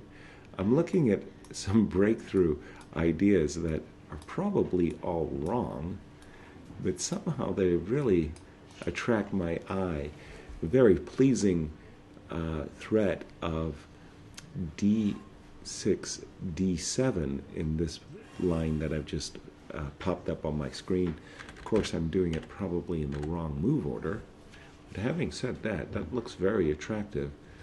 Anish seems to be just reaching for the f-pawn. That can't be right. If g... Let me update. I think I have the wrong position. After bishop d3, no, I have the right position. Rook c6. And, well, that certainly can't be... g3 takes f4, rook takes d6, and the crisis has passed, in my view. Oh my, that would be very, very surprising. Something is wrong. So yes, okay, so yes. Okay, fantastic. I haven't wondered. Bishop takes a6. Okay, beautiful. Rook c6, rook d1. Sorry, rook d1. So you cannot capture this pawn on d6. Rook takes d6 is a discovered check, picking up the exchange. Yes, nice, nicely done. So rook d1 indirectly protects the pawn and is setting up for just any bishop move. Bishop e4 followed by d7. King f8, renewing the threat to take on d6. Bishop takes a6, beautiful move. Bishop takes a6 would lose on the spot thanks to the power of the passed pawn, d7. After bishop takes a6, fg, hg, white is a very nice pawn to the good. This looks just winning to my eyes because white is simply ready to play d6, d7. And if you blockade the pawn, then I have bishop to b5 winning the game. Ian, looking forlorn there, is turned away from the board, and with good reason. I think this simply is wonderful for Anish. It's a bishop takes a6. I'm just going to go back a few moves. Bishop d3. No, this definitely is a very, very powerful continuation that Ian has simply missed. How strong this play by white is. Maybe this is already losing for Ian, but maybe he had to play the move bishop g4 around these parts, because the bishop on c8 is simply a tactical target, as it turned out. Bishop takes a6. I'm sure he simply missed the strength of this move, and he's looking at a lost position. Let me go back to that crazy game between Richard and we're up to date right here. By the way, there's a pop your question hashtag for any of you who would like to ask questions of the players. They oftentimes do join us here in the studio and share with us their games, and we're delighted to ask them your questions. There's also vlogging. You can send us your video, your chess videos, and your tweets. I'm sorry, I have not seen White's best attempts at checkmating the king. I'm seeing this move rook e3 because I just think that Black's attack, otherwise the problem, of course, is the pieces. White's pieces are simply not involved. If the rook were on b1, that one critical tempo, then the move b7 check is a winning. But for the moment, when you look at this position and you see h2 check followed by bishop f3 and check and mate,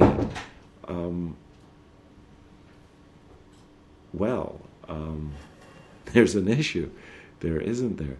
So I'm looking at rook e3 to stop the checkmate, but that gives Black as well all the time he needs. Darn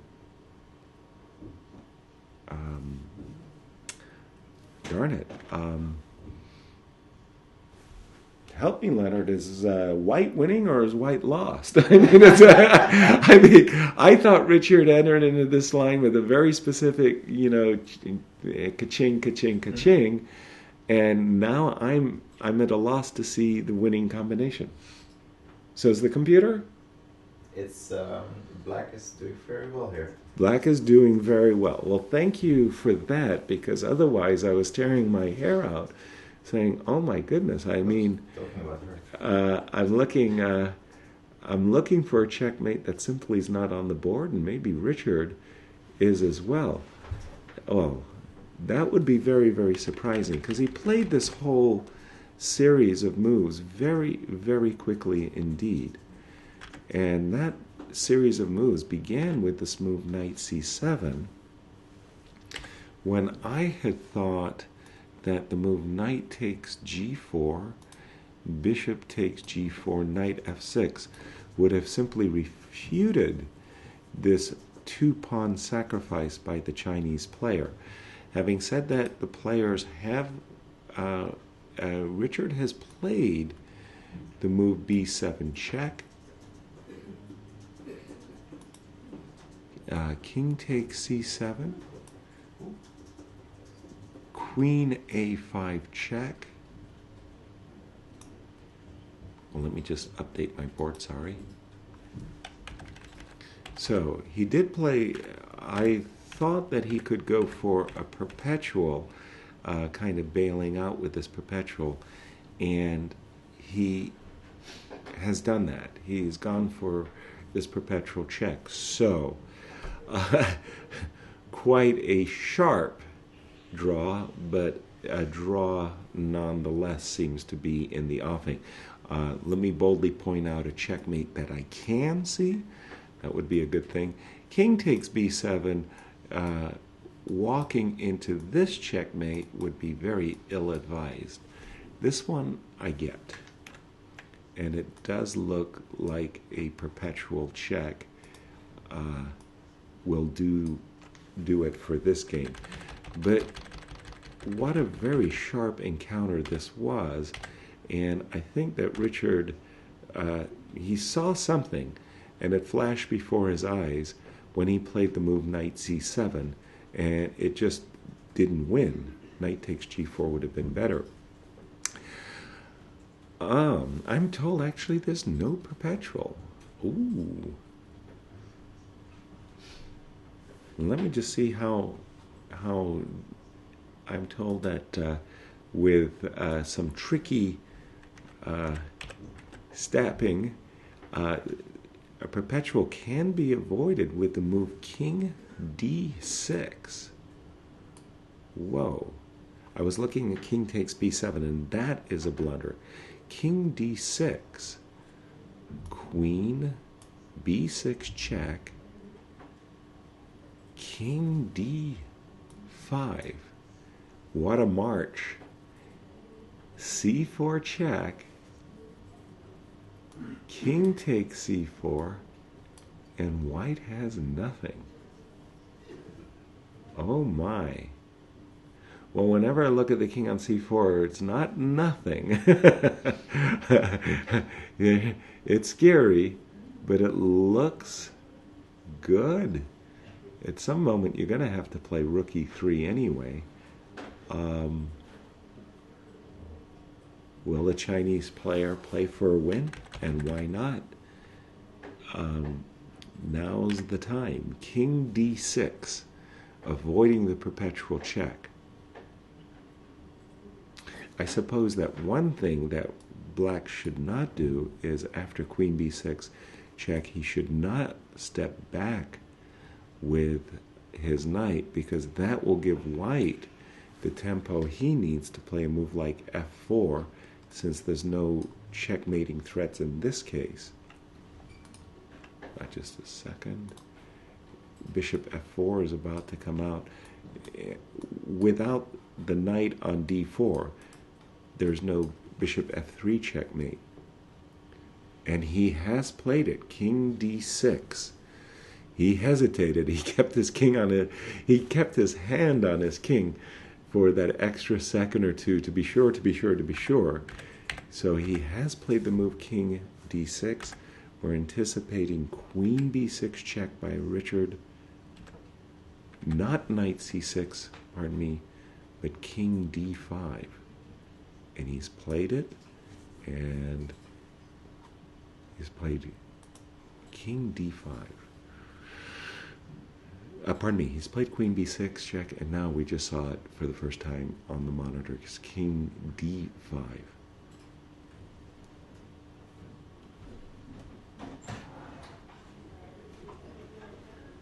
Wow.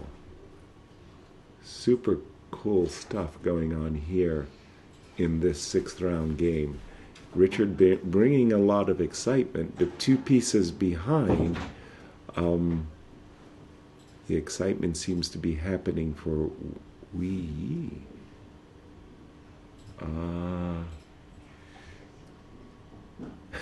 I can keep giving up pieces and pawns, but I don't see how that helps my cause. c4 check, king takes c4, d3 check. The king simply marches back to d5, rook e5 check, and it's sort of like in a game of Siamese chess, you don't want to go king f5 and allow checkmate, but rather you play king to d5, and it's sort of like You just tell your partner, give me anything, a pawn, a bishop, a rook, a queen, a knight. Give me anything to checkmate. White simply's run out of firewood, and he will lose this game. Whoa. So a high trapeze act here by the Chinese player should give him the game.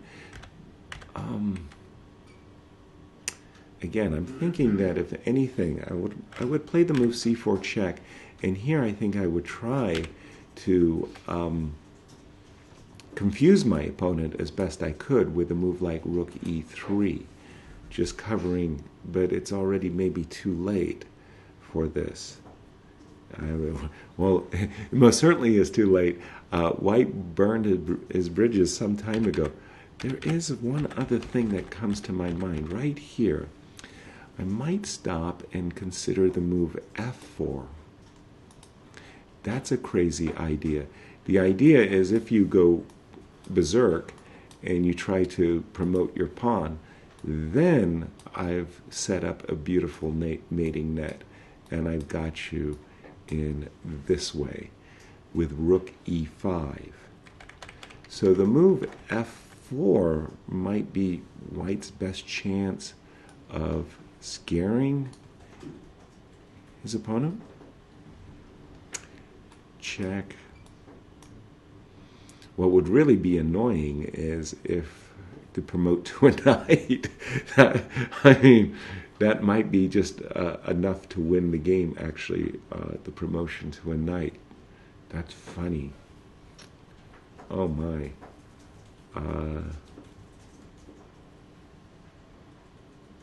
Well, I mean, I have a hard time believing this for all kinds of reasons, but that one might be good enough.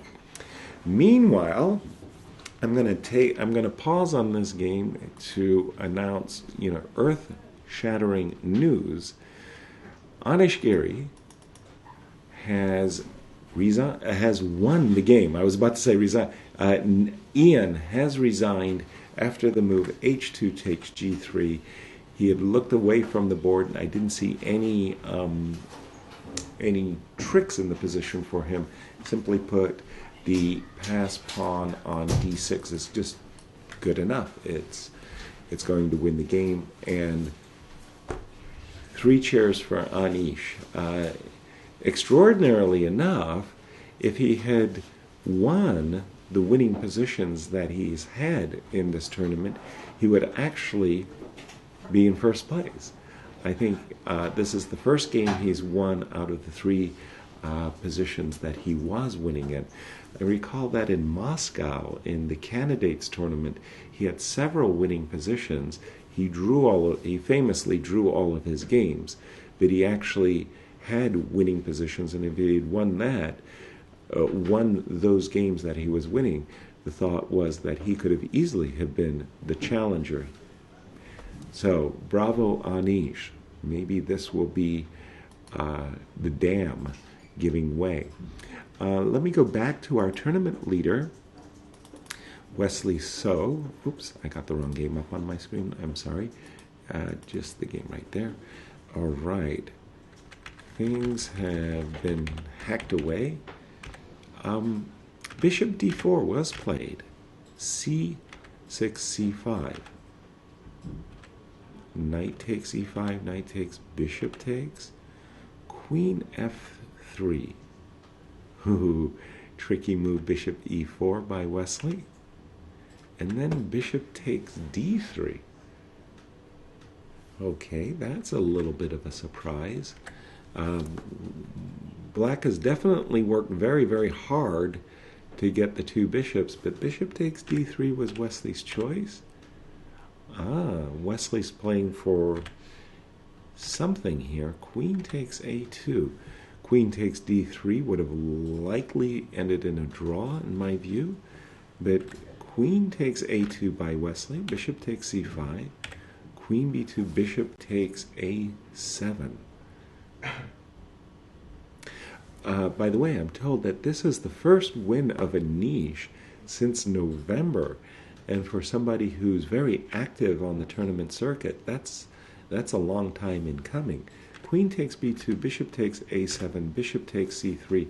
We've caught up with the players on, Wesley has won a pawn, but I suspect that this is not going to be enough, and that a draw is the most likely result. Although I must say I always like being a pawn ahead. Let me see. Queen c4 check and rook b7. No. Queen c4 check, rook b1. So maybe something like rook b1 here. That looks like it should be enough to draw the game. All right, let me go back to the game of Richard, and I will prepare for a break. It's not the first time or the only time that you see a king sitting there boldly on the d5 square in the middle of the board, surrounded by forces, but he's well ahead in the material count. I was looking at this. Okay, Richard looking for ways of tricking his opponent. Now, which choice to play? Should he play a move like rook e3, protecting the f3 square and preparing to give up the rook, or should he play a move like f4 with the threat of rook e5, getting out of the mate and hoping the opponent will blithely try to promote the pawn to a queen? Unfortunately, this promotion to a knight, that would really be annoying. And I think that once again, Richard's very imaginative, creative play is not paying off, and that would do it. My producers are asking me to actually think, and I've been asked, how would you describe this game in a single sentence?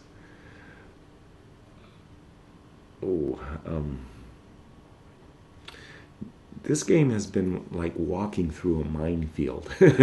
Both players have to be really careful where they've been stepping, and I must say that I said that when the players had castled on opposite sides of the board, that they were going to be preparing to maul one another's king. But this move, g7, g5, just brought out the tiger in Richard, and he couldn't restrain himself. This move, h4, he'd talk about not liking to be on the defensive, but after h4, he jumped very quickly with this move, knight c7. I think in the future we're going to see a little bit more thoughtful Richard rapport, because he had many choices. Including one would have been to take on g4. The choice I like best, taking on g4. There were numerous alternatives for Richard not to go into this wham-bang piece sacrifice. Once he got here, I was sure that he had calculated a wonderful, genius checkmate. I couldn't find it, and it appears that he decided that his best chance was to go for a perpetual, and after the move, let's see what he did try. King came to d5. He went for rook e3. Like I said, I was kind of oscillating between what would be the best practical chance, rook e3 or f4. He went for rook e3, h2 check was played, king h1, queen c6. Oh my, now that's very nasty indeed. Essentially, black is offering, you see these commercials sometimes where, you know, the two players are sitting and one person offers the the other person a sprite, and one person goes check and the other goes check, and then the other guy goes checkmate. Well, remarkably enough, and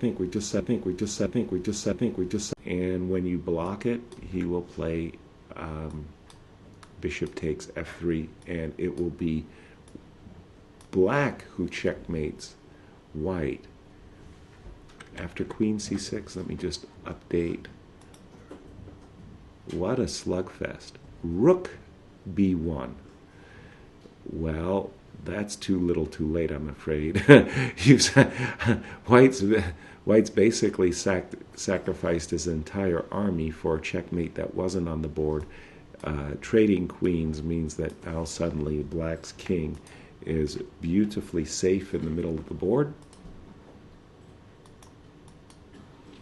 And there's no threats of checkmate anymore. I think just simply developing the bishop.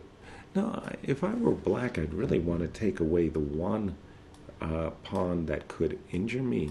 Something to be said for knight takes. But at this point, too many, the material count is too great in black's favor, and knight takes e2 is one amongst many winning choices. I just point out once again that this threat of check and mate on f3 has not gone away. What a game. All right, I hope you're enjoying our live coverage of this round 6 Tata Steel tournament. It's been a lot of fun. And of course, the Chinese player Yi Wei was very quick to trade queens and now decide on his winning moves. We will be back in 10 minutes. This is your host, Chess Grandmaster Yasser Seirawan. Again, inviting you to join us, and we'll take a look at some of the games in the Masters section and the Challengers as we return.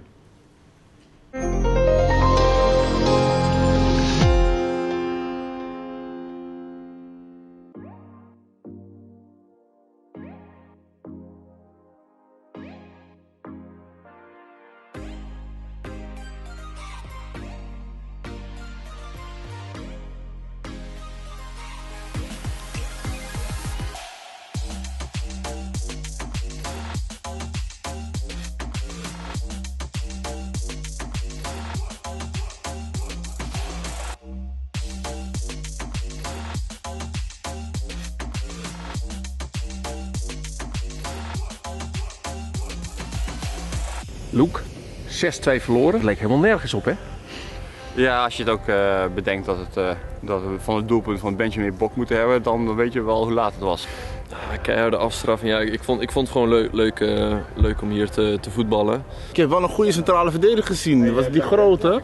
Nummer 12 had hij, geloof ik, of zo. En natuurlijk bij jullie zat de beste schaker van de wereld. Zeg maar de Messi of de Ronaldo van het schaken.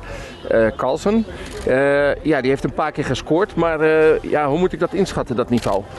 Ik denk dat hij ook wel een van de betere was. Ja? En dat hij wel een aardig schot had. En een redelijke techniek. Dus dat is wel leuk om te zien. Ik moet nog een gepaste straftraining bedenken. Ja. Ja, volgend jaar nog een revanche. Ja, op het voetbalveld in ieder geval wel, ja. Ja. Oké, nou Loek, dankjewel en veel succes in het toernooi nog. Dankjewel, oké.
Levon, yesterday's question from social media was whether any of the masters can play an instrument.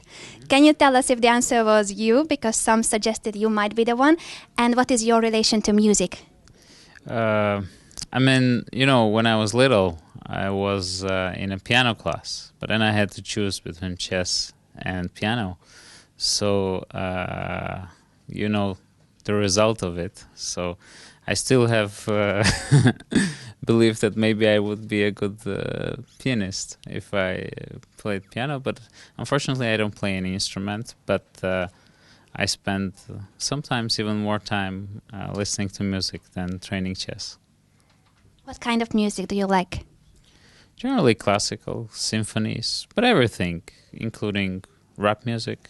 So I like all kinds of music. If I remember correctly, once you received a drum set for your birthday. Can you tell us about that? Yes, my fiance gave me a very nice present. And since I have many friends who are drummers and also jazz musicians, and so it's still there. I practice it sometimes to great dissatisfaction of my neighbors. But other than that, I mean, I still need to practice more. Can you comment on your shoes as well? Is it inspired by music, by dancing? That's yet another present from Marianne. So yes, those are dancing shoes, and I like to wear them because I love to dance, and I like, they put me in a good mood.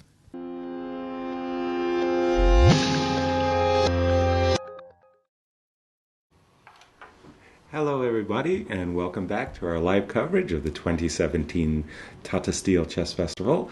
Round 6 has been an exciting round, but we're here with Anish Giri. Anish, well done. Thank you very much. Yeah, I was, as I told Peter when he offered me to come here, and I just right away told him that this is a once-in-a-lifetime opportunity for me to visit you here. There's so many brilliant players playing so many brilliant games. Well, but in truth, you've had really marvelous opportunities. You've had winning positions. I felt a winning position yesterday, for example. Yeah, I was so desperate at some point that I even played your pet opening, Picaro Khan. And the gods appreciated it. very much. I mean, playing for a win with the Caro, that's what we like to see. Yeah, it's my must-win weapon, as you know. I played it against Peter Svidler in World Cup and I had to win. Exactly. It's the worst choice of my life. Whatever. But today it was a good choice. Take us through it, Anish. You're playing obviously a great opponent. Ian, you played many times. Yeah. I saw he had a liking for this things, putting knight on d7 before developing the bishop in various systems. It's playable pretty much everywhere. So you're thinking that black should play bishop to line with bishop e6? No, I'm not saying that. I'm saying that I've expected this from Jan. Okay. Bishop 6 is there.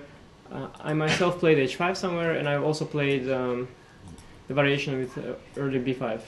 Okay. All of which are, of course, totally fine. I mean, g3 is not a very threatening system, but at least last time I played Jan, I played something very forced in the Grünfeld, and I did get some advantage, but I wanted to play something less forced this time to maybe have more chance to play, to play more a middle game with more pieces on the board, let's say.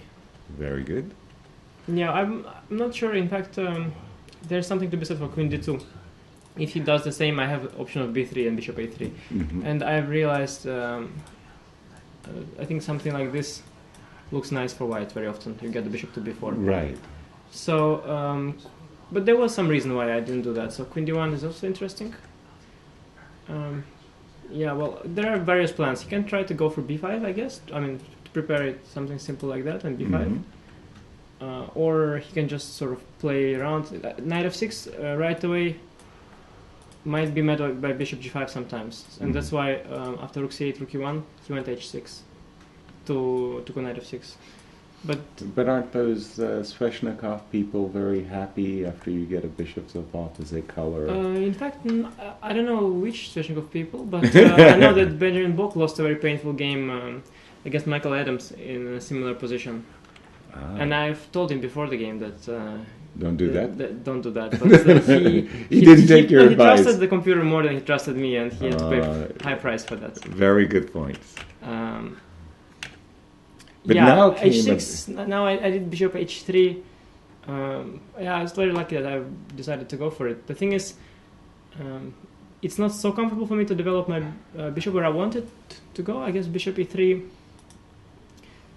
Yeah, it's possible he might go knight f6. Mm-hmm. But I'm not sure whether I'm that happy with my bishop here. Going for b3 plan is hard with knight unsupported. There is something to be said for rook e2. Threatening to go to knight to d5, Sometimes, yeah. and then you and can he goes knight f6. recapture But once, the yeah, game. maybe here queen d3, and then idea is b3, but he will go queen c7, and then I have bishop h3, and that's where I thought, okay, then he has rook d8, d5 is there, so that's when I thought maybe I can go bishop h3 earlier. And I have actually two ideas here. Okay. One is bishop h6. Which he allowed. Which he missed. Right. And another idea is, let's say if he prevents it with, okay, he proposed king h8, but it's an awful move. Let's say he prevents it with something decent like bishop c6. Okay. Then the idea is that I can go knight d5, Mhm. and if he takes here and here, Yes. I've got queen d3, and he doesn't have the usual queen c7 because the knight is hanging. So once we traded these pawns, I have a tremendous position. I think. Very- A tremendous position. I think. Very- A tremendous position. I think. Very- A tremendous position. I think. Very- And here he didn't see the move b5, which is very important, I think. And I cannot take on b5 because of rook e4. Maybe something like rook a7. His pieces are somewhat shaky, I felt, here. So I felt this was worth a shot. It looks like you're the one enjoying the initiative I have there. a feeling, yeah. No, in fact, he is quite clumsy here. But this is just blunder. But he's extremely lucky that He had a way of that making this the position game is tricky. sort of quite drawish, because if he trades bishops, Mhm. in a rook endgame, it's very likely that at some point something will come off and we'll get like an endgame 4 against 3 or 3 against 2. My pawns all are very weak, so are his, but okay, if we trade everything, it's going to be a draw. So I was You have actually to quite act worried. very And quickly. but in the hindsight, he had an option of rook c6, which could be extremely good, in fact, because if I play bishop Good. d7, Direct. Then This you is walk also into a quite- pin. Rook yeah, I D, walk rook- into a pin, Yeah. rook d1. And bishop takes. Yeah, and- this fine, yeah, for black. Yeah, yeah. he's- So I would he's have to do failing. something else, but now the thing is, I don't have what I have in the game. Okay, I would probably go maybe rook d3. Ah, this is how he smuggles a tempo. He gets to go bishop And now bishop c8. That's right. very important. And Ah. once he trades the bishops, it's not okay. I mean, I'm still a pawn up, so I can even play something like g4 or whatever. Right. But it becomes quite drawish. Mhm. And here, this looks much more natural. And next bishop c8. But Right. now I have this brilliant idea of going e5, Yes, it worked out which really, is very really. unusual for an endgame to do something like that. And here he actually has some real problems. If he does a very straightforward thing like that, Mm-hmm. he probably has to play rook c7 because d5 is even worse. Bishop d5, bishop f7. Rook c7 I can take, and it's very likely that this endgame is close to lost because I'm getting past pawns. If he goes rook c8, I have c5. Oh, Rook c5, d7. nice. So I don't see how he can stop me from getting past pawns. So fg is probably bad. The other option is rook c5. Mm-hmm. And then just take gf. And he proposed b5, and it's actually maybe not that bad for him. But I'm a pawn up, and I still have the initiative here, so there's even some option bishop d3 is possible, because de fails to bishop h7. Yeah, everybody's favorite discover check. Yeah, so I think he's in some trouble. Bishop c8 is very natural. It would have followed after gf as well, so I expected it a lot. And now rook endgame would be too little, but bishop e4 is good. And if he goes rook c4, I have rook b4. Nice. It's only an improvement of my position, and something like this is absolutely a dead loss for him, because I'm threatening rook d8 and rook b6. Right. This guy, you're going to hoover everything along Yeah, the no, I think this sixth was rank. best. And here, yeah, I think he has to take, because if he tries to, let's say, Yes, I was looking at rook f8, I think I just have rook e1 here. So, and that's good enough, yeah? well, good enough to keep good winning chances. Exactly. Takes. Yeah, I was calculating this a lot. I take, he takes, I take, let's say. Uh-huh. He has to play king f8, only move not to lose the bishop, I believe. Because if he goes anything else, then rook c6 is threatening to win the bishop. Right. King f8, I think, keeps the bishop. And here, I'm very close to winning. For example, this position is very close, but it's not very clear if I win this.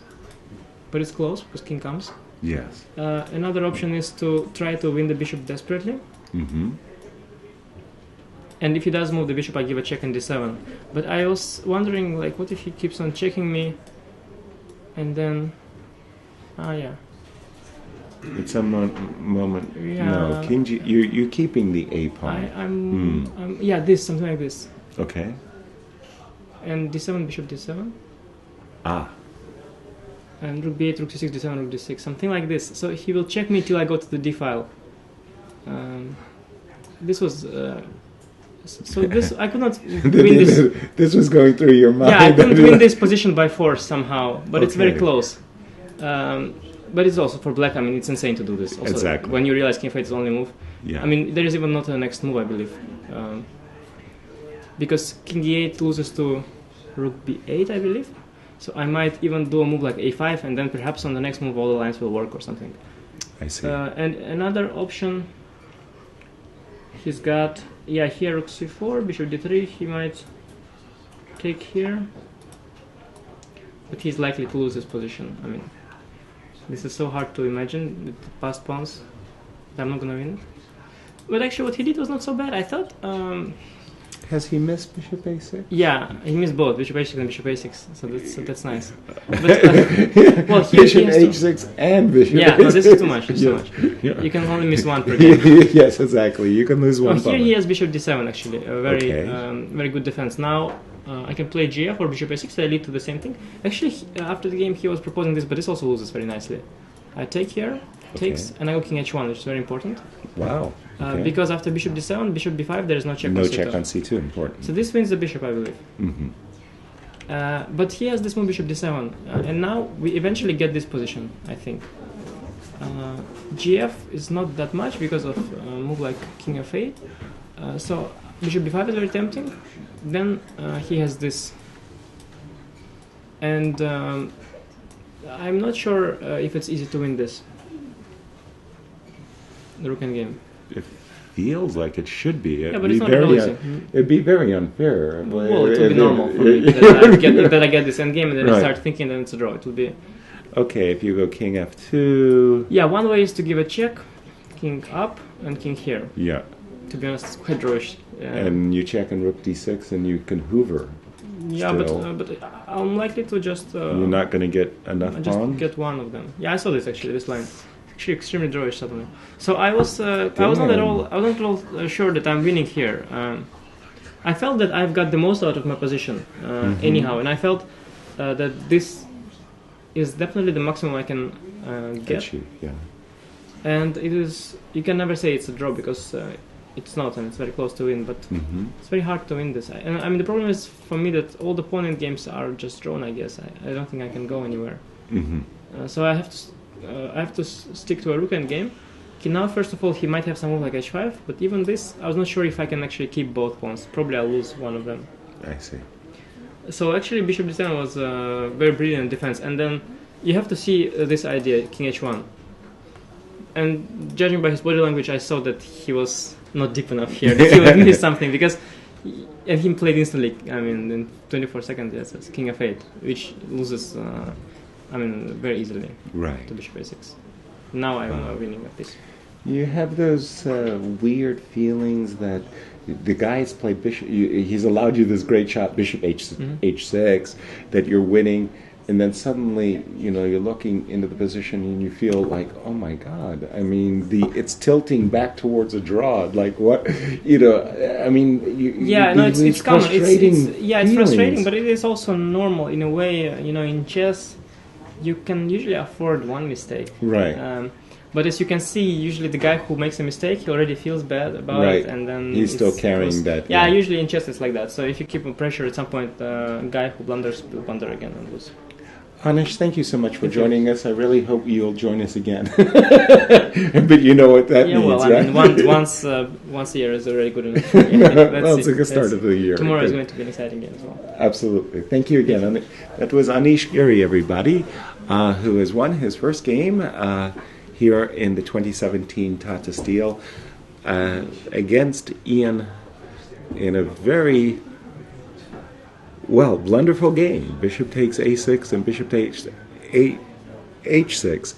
As Anish was explaining, normally in chess you can afford one blunder, but too many. We do have one other result. I wanted to say that our tournament leader, Wesley So, has drawn his game against Baskaran. So Wesley will remain at +3. We're going to take a break. We'll be back in 10 minutes for more coverage of round 6 here in Vaikanze.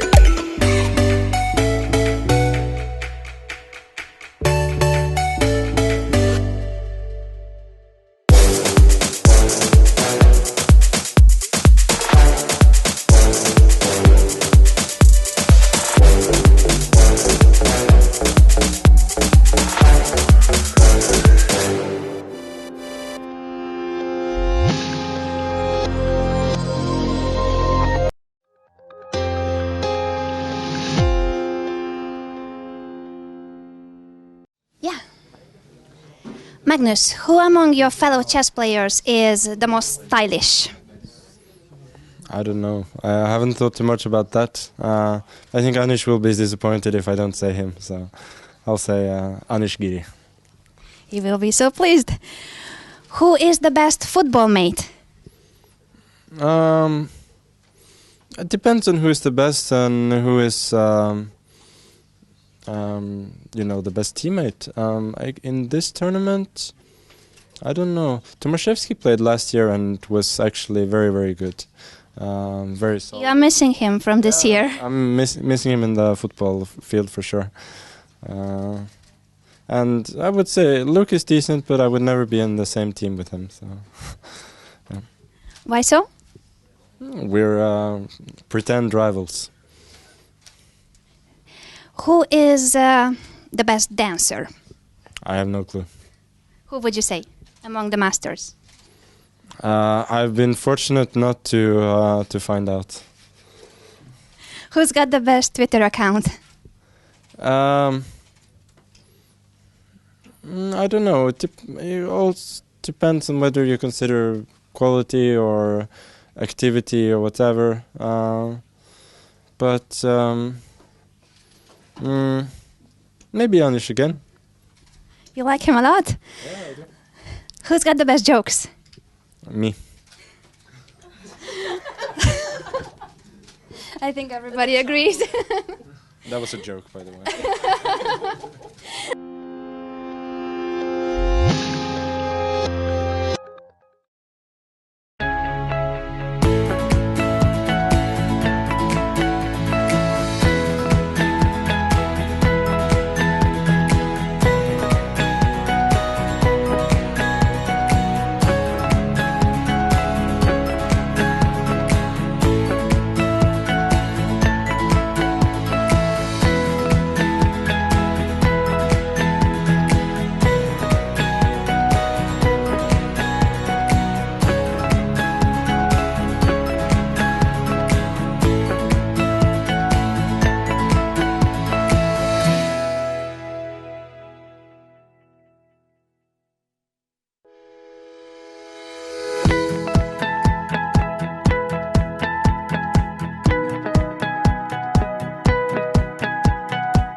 Good afternoon, chess fans, and welcome back to our live coverage of the 2017 Tata Steel Chess Tournament Round 6. We have quite a number of results.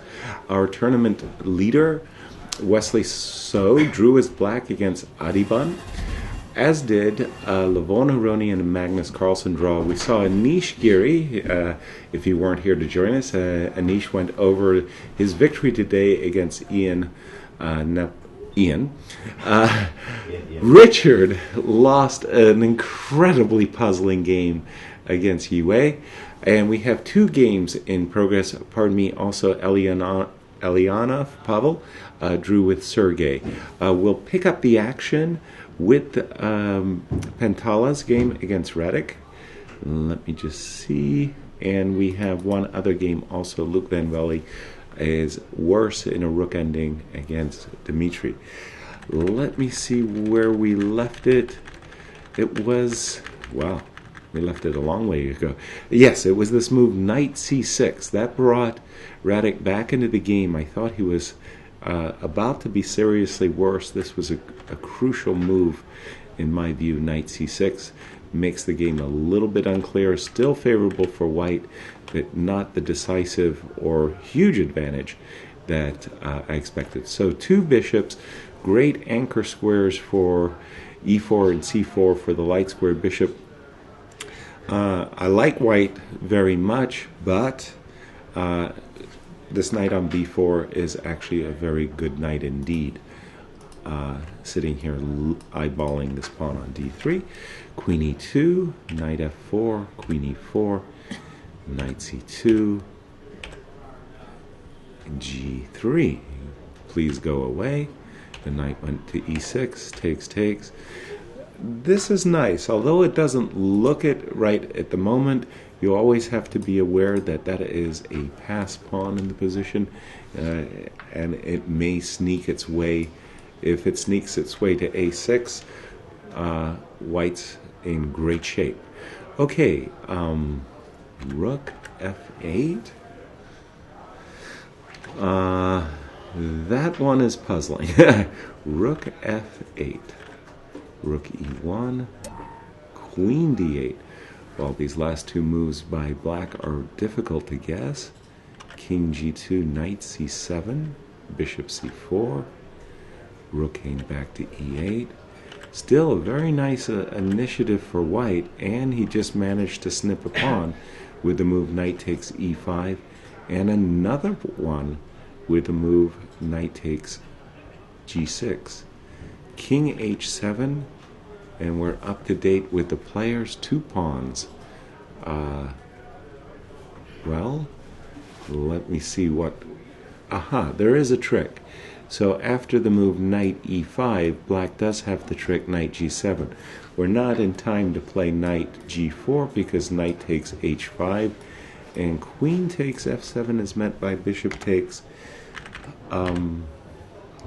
So maybe time to give up an exchange. No, this should be winning.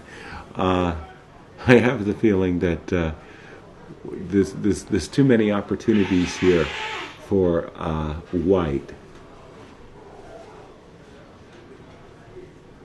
Well, sorry, just getting the zenith of the position for a second.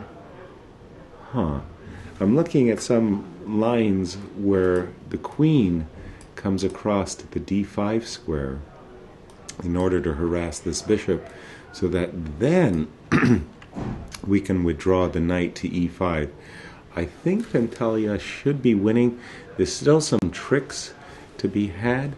The queen d5 definitely looks like a good start to extricating these hanging pieces on the king side. Well, 2 pawns to the good should be enough. Let's check in on Luke Van Velde's position. He was a pawn behind in his game with Dmitry. We left it a long time ago, and this is our current position. And after rook takes a5 In case of rook to b5, by the way, we have options including the simplest one of all, rook b6. So rook takes b7, rook comes to b6, gaining one of these pawns, either the c6 pawn, and that should be enough for Luke to draw. And well, for Luke, who's just been having a very, very bad tournament, to draw a pawn down, that would at least give him a little bit of confidence, much, much needed confidence. Let's take a look at the challenger section for a moment. We have a very important game in progress. Gawain Jones versus our tournament leader in the challengers, Marcus Rager. When we left it, it was a rook and knight versus rook and bishop, but there was a lot of weak, well, not a lot, there was a very, very big weak pawn structure for black on the queen side. There was takes, knight. This is where we left it. Bishop d6, b4, rook f8, king c2, and very carefully, Gawain has won back his sacrificed pawn, sacrificed it a long time ago, and has a very favorable rook and knight versus rook and bishop position. He managed to pick up the pawn on c6, and just a nice positional. Oh, that's a cute trick just to show this move c6. The cute trick is that you cannot take this pawn on c6. Rook e6 check, and your king has to walk into a knight fork, whether it be on b7 or c7 squares. And let me go back after c6 check, knight c5. Ooh, this is in chess what we call the eternal pin.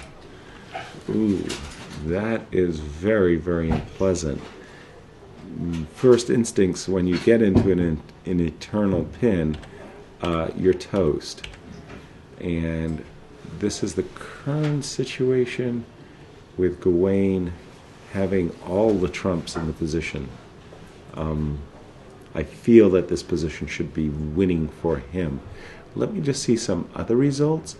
There was an important game. Ilya Smerin, who is in second place and doing extraordinarily well, lost with the white pieces against the young Norwegian Arjan Tari. Let's just take a quick look at that game from top to bottom. And it was the Caro-Kann. Well, if you want to win with black, do play the Caro-Kann. That's my best advice. And Ilyas plays the very popular short system. I call it the short defense. And Nigel has threatened to sue me for libel, having denigrated his system. But okay, it looks like a very sharp French defense where somehow black has managed to get rid of his light squared bishop and sees the end, sees the end, sees the end, sees the end, sees the